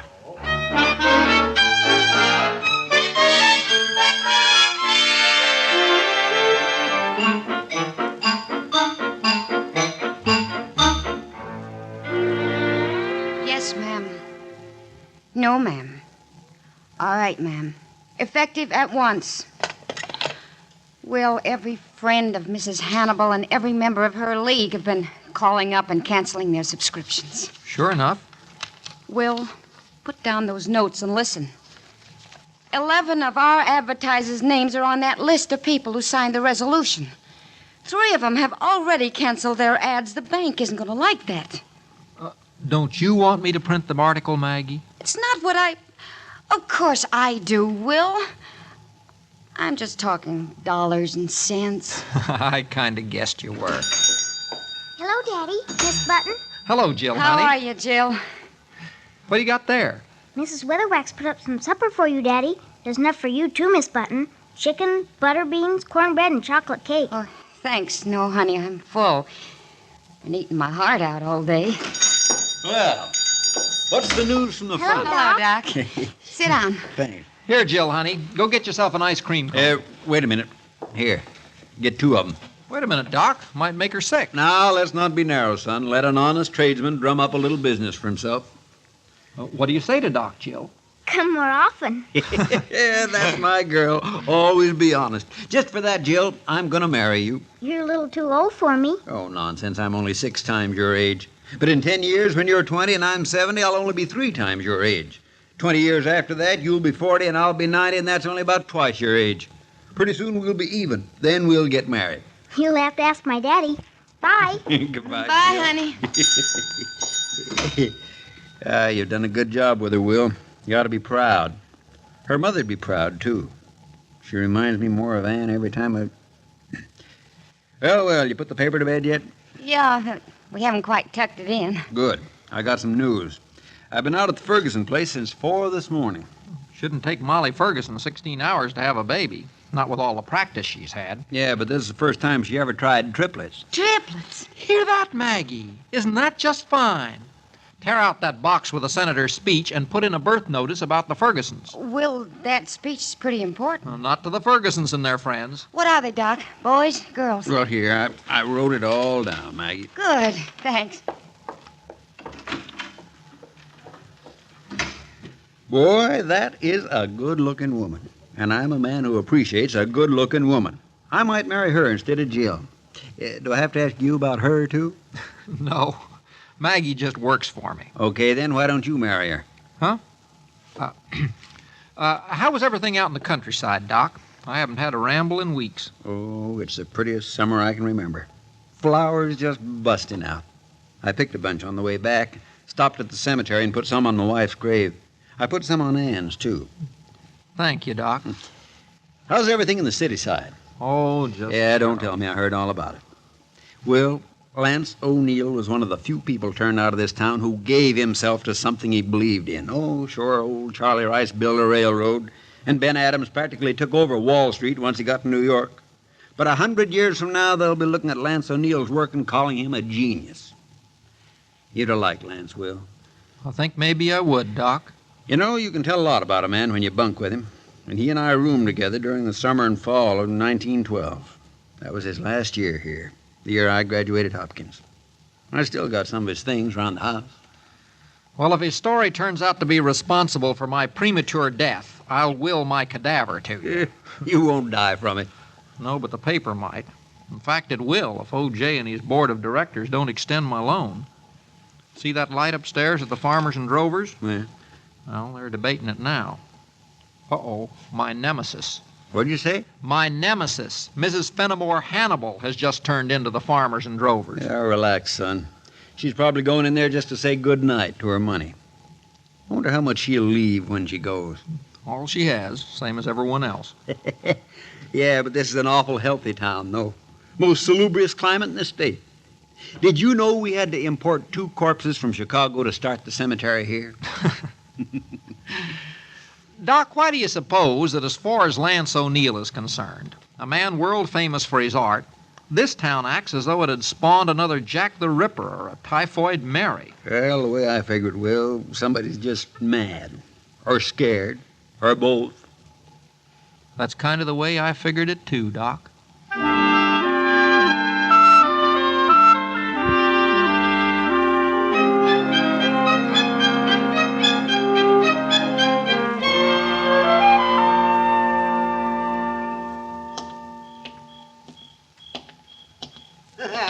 Will? Hi. That you, O.J.? Well, I missed you at the office after the board meeting, and I figured you were on your way home, so I just drove over here and I sat on your porch and I waited for you. Like a bottle of cherry pop? No, thank you, Will. Well, we dealt with your request, Will. I thought you'd like to know the bank isn't going to foreclose. Well, I sure appreciate your coming by to tell me, O.J. Will, it's going to be out of our hands from now on. What's that, O.J.? The bank had a fair offer for your mortgage tonight, and, well, they accepted it. We sold your mortgage. Who to? Mrs. Fenimore Hannibal. Well, we had to, Will. It's good business. Well, I just dropped in to tell you the news. Oh, say, that's a good one. Me telling the newspaper editor the news. Yeah, that's pretty funny. Yeah, well, I must run along now. Good night, Will. Night, O.J.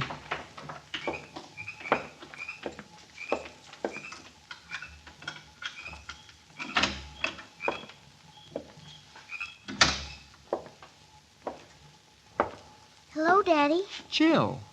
Baby, what are you doing out of bed? It's late. Jill, let me look at you. What's that smidge on your cheek? I had a fight with the Benbow kids. Which Benbow kids? All 4 of them. Jill, baby, you know I don't like you to fight. Well, it was a matter of family honor. They said you were a moral leper. What? A witted sepulcher. Huh? So I piled into them. What do those words mean? Never mind. They must have heard their folks saying them. Anyway, they licked me. I guess I didn't uphold the family honor too good. Daddy? Yes, baby. Are you sorry you don't have a whole bunch of children instead of only just me? Come here to me, Jill.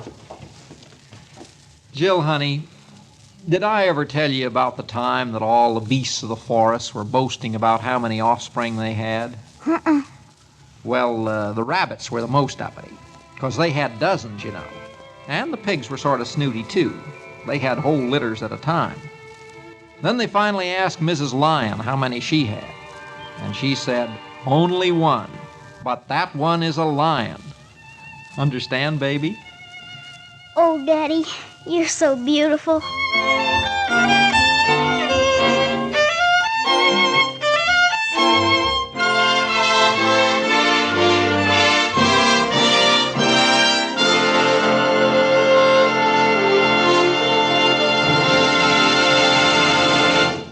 You are listening to Rogers of the Gazette, starring Mr. Will Rogers, Jr.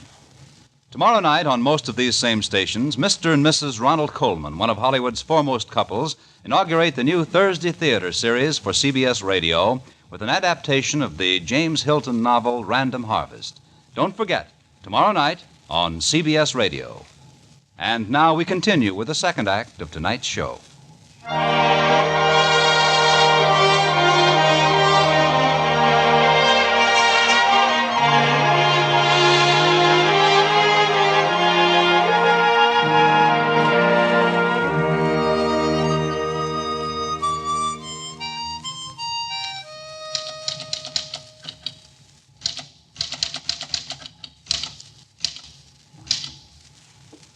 Finished? Not yet. Time's getting short. It's past 3. Had to be finished by 10. That's the trouble with time, Maggie. It's like a good cigar. Always too short. Will, you been foreclosed yet? Not yet, Doc. She hasn't sent word. You decided what you're going to do? Yep. I'm going to finish the article on Lance O'Neill and put the paper to bed. Against Mrs. Hannibal and the League? No, Doc. For Lance O'Neill. He just painted. He never heard of the Civic League. Good boy. Oh, say, I dug around the house among some of his old things. Here's some ammunition you might use. Lance O'Neill's diary. Catch. Thanks, Doc. I got a call to make, or I'd stay and see the fun. Look up his entry for June 2nd, 1909. I think you'll find it interesting. Good night, you two. Maggie, will you make up a small notice to the effect that after this issue, the paper is no longer in my hands? Will, you still have over a column to fill. What about the county agent's crop report? No, I think I'll just enlarge the O'Neill article. Maybe something in this diary. What was the date Doc mentioned? 1909, June 2nd. April, May, Here it is. This day I went into the field with my darling and... Maggie! O'Neill used a real live model for that painting in Huckabee's. So? Clara Chase. Never heard of her. Who was she? The girl who later married Fenimore Hannibal. Mrs. Hannibal? Yes. Let me see. Made sketches for the portrait all this noon. How Rubens would have loved flesh tones like my Clara's. Reclined beneath apple tree. Low-hanging branch. Perfect composition. Well, it's Mrs. Hannibal who's been on display at Huckabee's all these years. Mrs. Hannibal? That's what the man says. Oh, wait till the town reads it. Well, we better run off a couple 100 copies extra, huh? Maggie, you advise me to print it? It could hurt her real bad. She's hurting you real bad.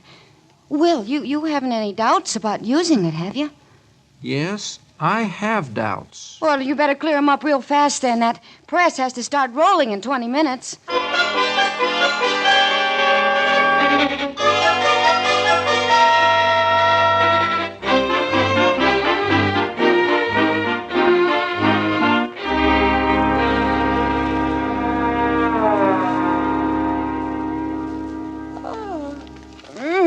I'm tired. What time is it? Oh, is it after 10?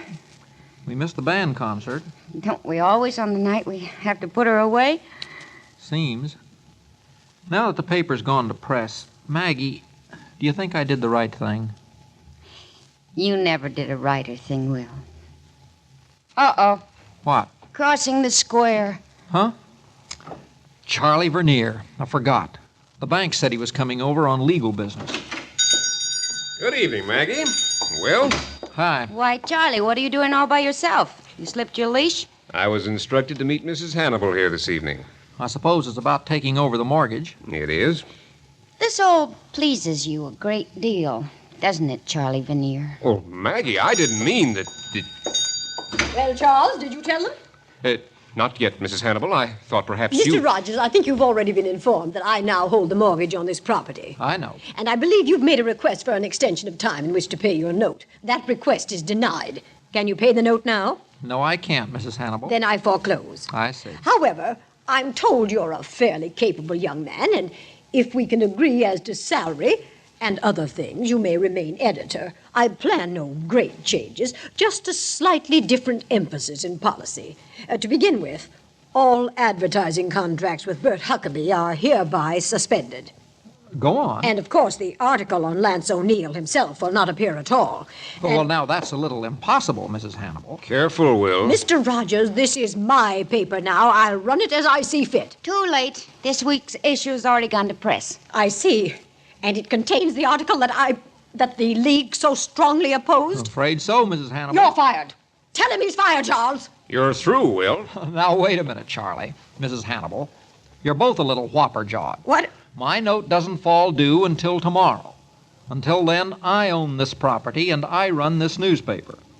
I used an extra column for that article on Lance O'Neill, Mrs. Hannibal, because I ran across some extra material. Here. What's that?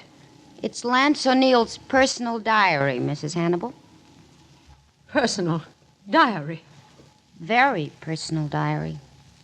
For the year 1909. Let me see a copy of that paper. Won't be off the press for another hour. You can see it then. Is there any way to stop it, Charles? Well, I can try, Mrs. Hannibal. Maybe I can get Judge Myers out of bed and have him issue a court order. Get busy. Go and do it right now. Yes, Mrs. Hannibal, right away.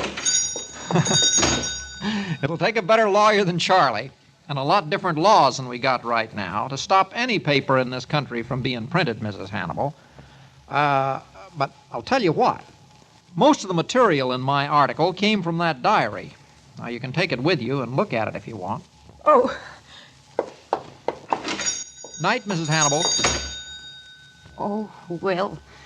She took that part pretty hard. Yeah. Now I'm wondering how she'll take the rest of it.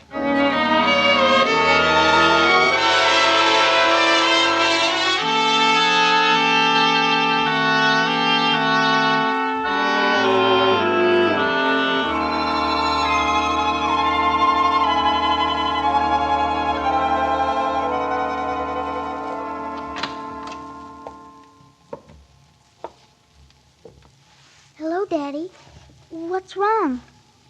Hate to wake you up, honey, but I've got something I want to talk over with you. Well, sure, Daddy. Jill, a few years ago, when I came here with your mother, you were just a little girl then, I said to myself that this was the place for me. The place. I thought that here's where I'd find the birds and the bees and the cigarette trees and the lemonade springs where the bluebirds sing and the big rock candy mountains. I guess maybe I didn't do so well. What do you mean, Daddy? What would you say if we didn't live here anymore? Don't you like it here anymore, Daddy? Oh, I like it fine, Jill. But there's something else. Jill, if somebody wanted to take something you loved away from you, and you suddenly found out that you could take something away from them that was pretty important to them, what would you do? I tried to do what was right, Daddy. Sometimes it's pretty hard to tell right from wrong. Like an apple? Huh? Well, sometimes an apple's ripe, but then sometimes it's rotten, and you can't tell the difference until you bite into it. Well, that's about it. Stay here a minute, baby. I'll see who it is. All right, Daddy.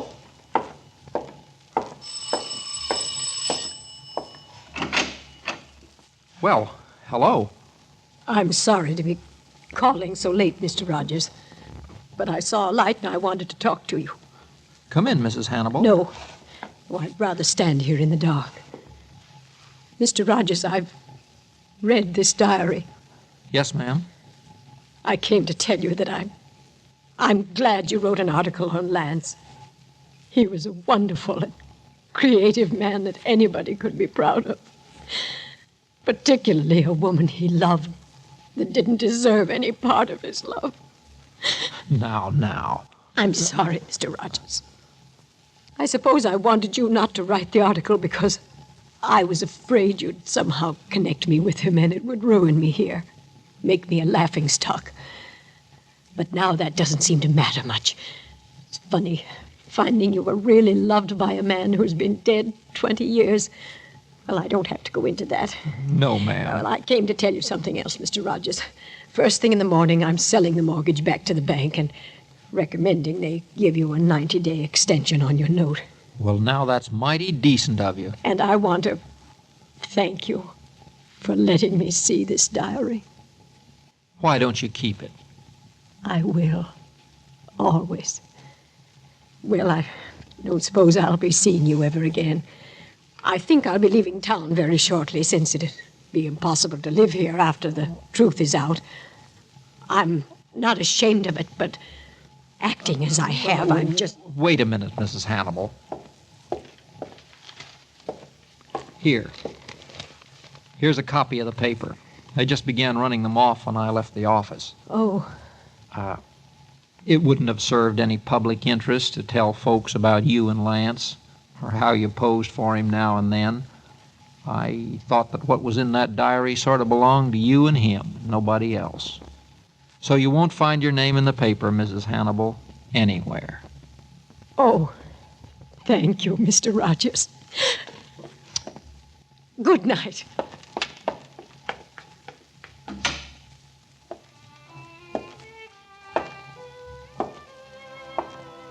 Daddy, Yeah, baby. how was the apple? I'm just beginning to taste it now. Nice and ripe, and not a bit rotten. Come on, baby, it's bedtime.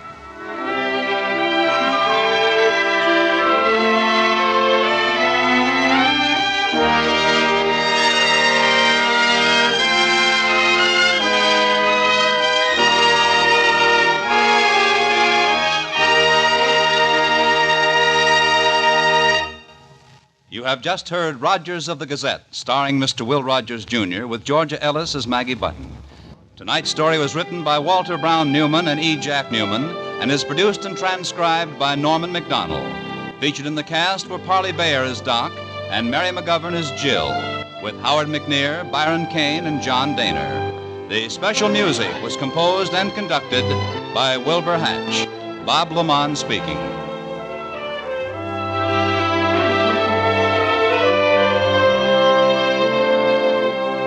And remember, Thursday nights enjoy thrilling dramas of romance presented on the CBS Radio Network.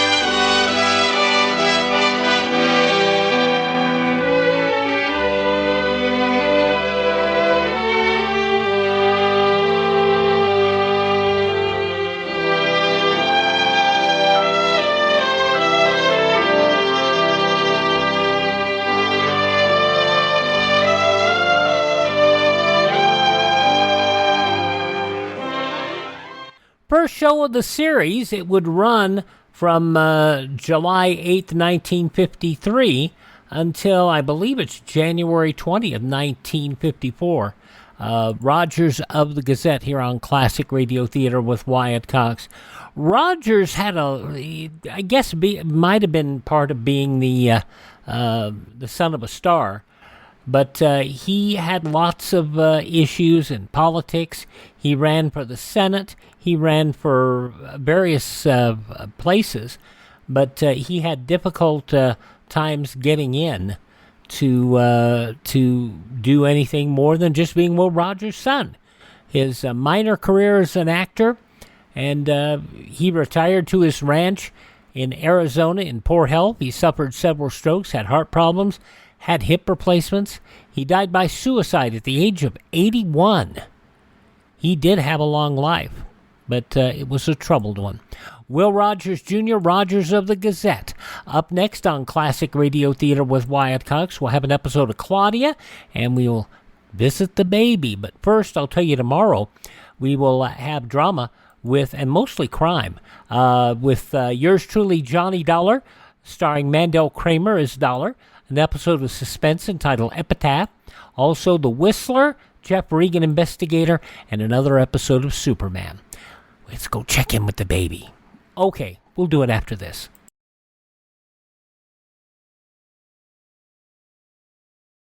Modern warfare is no respecter of people or places. Today, farms are right on the front line with the cities.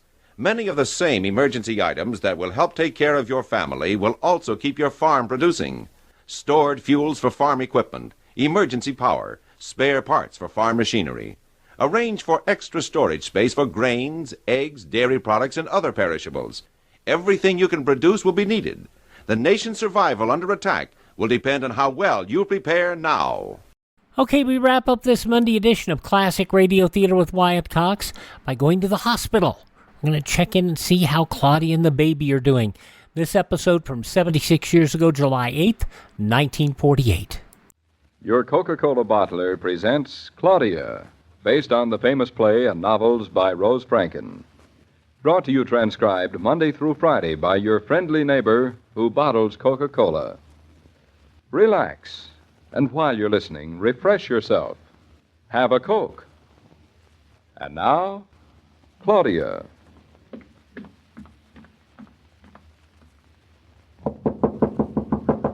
Come in, David. Well, how'd you know it was me? It was I. Such grammar. Well, blow me down. Congratulations. How'd you know it was I? I just know. David, the most wonderful news. Just one moment. Hello, Mama. You finally noticed me, did you? Oh, I noticed you the minute I walked in the door, Mrs. Brown. How could I help noticing you? But my breath was so taken away by the beauty of your appearance, I couldn't even say hello. Words, words, words. And every one of them was meant, Grandma. No respect. That's what I get for being so friendly with my son-in-law. No respect. Say, why are you so dressed up today, all lacy and pink? Not for you. No? Thank you. I'm expecting company today. No? Who? Curious. All right. I'll tell you. Your sister-in-law. Julia? Do I look swanky enough? You look like a queen, madame. Oh! What time's she coming? I won't tell you or you'll run away. Now hush up and listen to my important news. Now, don't tell me that our son has cut his first tooth. Or pronounced his first 3-syllable word. Or maybe he answered the telephone in the nursery. Or he stood up on his hind legs. Stop. Grandma, before we're here, perhaps you'd better sit down, right? David, your arm. Very funny. All right. What's the big news? I'm all ears. Donkey. I dangled today. You what? I dangled. Well, I suppose you think it isn't important to dangle. Oh, darling, before I judge, what is dangling? Killjoy. It means sitting up straight and swinging your legs over the edge of the bed. We should have been here. I've always admired your legs. Oh, that's sweet, darling. But that's not the reason the news is important. Don't you see, today I dangle, tomorrow I walk, the next day I'm home. Say, that's fine news. So what about a kiss because I'm such a good girl? Such a fuss about dangling. I never dangled. Mother, you didn't. You didn't? In my day, it wasn't stylish. After having a baby, you were either up or down. Either in bed or walking. None of this in-between stuff. That's for sissies. Sissy, eh? Thank you. How long were you in bed after me, Mama? Only 8 days. Ha! I'll be home in only 7. That is different. What's so different about it? I had you. You didn't have me. Say that again, Mother. If you didn't understand the first time, David, it's just too bad. Dangling. Mama is jealous. Now I really feel as if we're coming down the home stretch, David. Just a couple of more days, we'll all be together again. Well, it can't be too soon for me. No, I must say, Mama and I have had a fine time, haven't we, Mama? That's one of the reasons I'm in such a hurry to get home. You two are getting along entirely too well without me. You married a very jealous woman, David. I am terrified of her. Did you know that? You two are completely and utterly foolish today. If I didn't know you better, I'd suspect you'd been out tippling. I refuse to stand around here and be insulted. I don't blame you, David. Let's go down the hall and pay our respects to the newest addition to the family, Grandma. At least he can talk. Yeah, I wonder if you'll like him so well, David, when he's no longer behind a window pane. He won't bother me. I won't let him. Tough, aren't you? Very. But he has a heart of gold, Mama. And a sweet face. Sweet. Oh, so sweet. Don't you dare call my son that either, Mrs. Brown. David hopes he'll grow up to be tough. You bet I do. You coming, Mother? Hurry back. Remember, now I'm expecting Julia here. She's visiting you, not me. You are our son's father, so you should get half the visit. If it were anyone else but Julia. Julia's so proper, so refined. I shall have to behave. I know Cheer that. up, David. Bertha's coming, too. I told her Claudia could have visitors this afternoon. You didn't tell me. Who are you? Who am I? Julia of Boston Black Bay. And Bertha, the superintendent's wife. What a happy convent combination. Maybe they won't come at the same time, fingers crossed.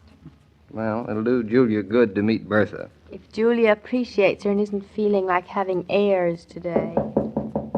David, maybe you and Mama better stay here. You're the hostess. It's your party. We'll be back for the fireworks. I hope there won't be any. I hope. Whoever it is, come in. Mrs. Norton, I'm so glad to see you. Bertha, what a wonderful surprise. The whole family, it is here. I choose just the right time to come. Just? Hello, Bertha. You chose just the right time, and every time you choose the right time. Mrs. Brown, so good to see you. Well, Bertha, how do you think my daughter looks? Beautiful. Like a little girl she looks. I am supposed to look like a mother, Bertha. Not at all. You look old enough only to be Mrs. Brown's daughter. But it is so good to see you. How's Fritz? He wanted to come, too, but I tell him not today.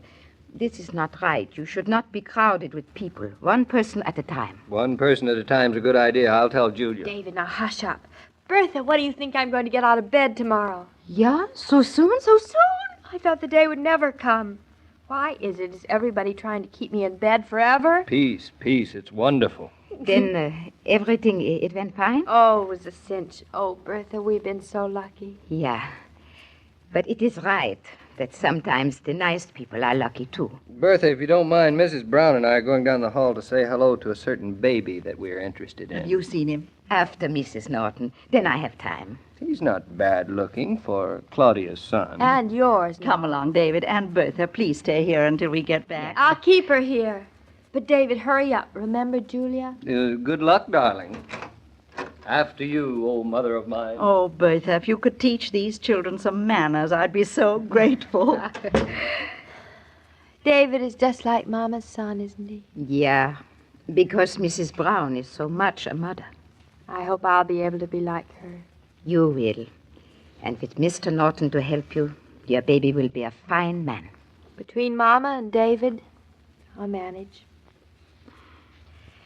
You can't miss the baby, Bertha. He's second from the left. Oh, you'd know him anyway. He's the one with the funniest expression on his face. Then I know him right off. Mrs. Norton, I cannot stay for long. So I tell you now, I bring the baby a little something. Bertha, now you're already spoiling him. I did not buy it. We could not get something beautiful enough with our money for you. So I crochet a little blue jacket. I don't think the baby will get anything else he'll like as well. Here you are. I'm almost embarrassed to give you.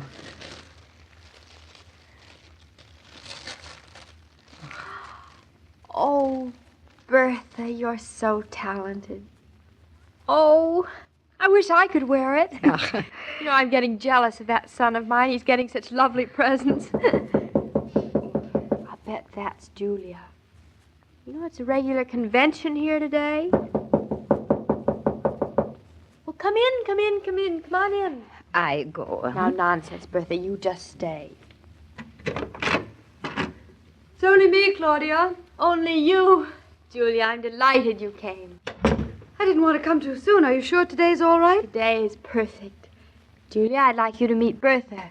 This is my sister-in-law, Mrs. Hartley Norton. I'm so glad to meet you. The pleasure's mine, Bertha. Well, my lamb, you're looking very chipper. I feel very chipper. I came so soon, only 3 days, and look at you. I'll be out of bed tomorrow. Now, don't hurry things. For heaven's sake, be careful. I will be.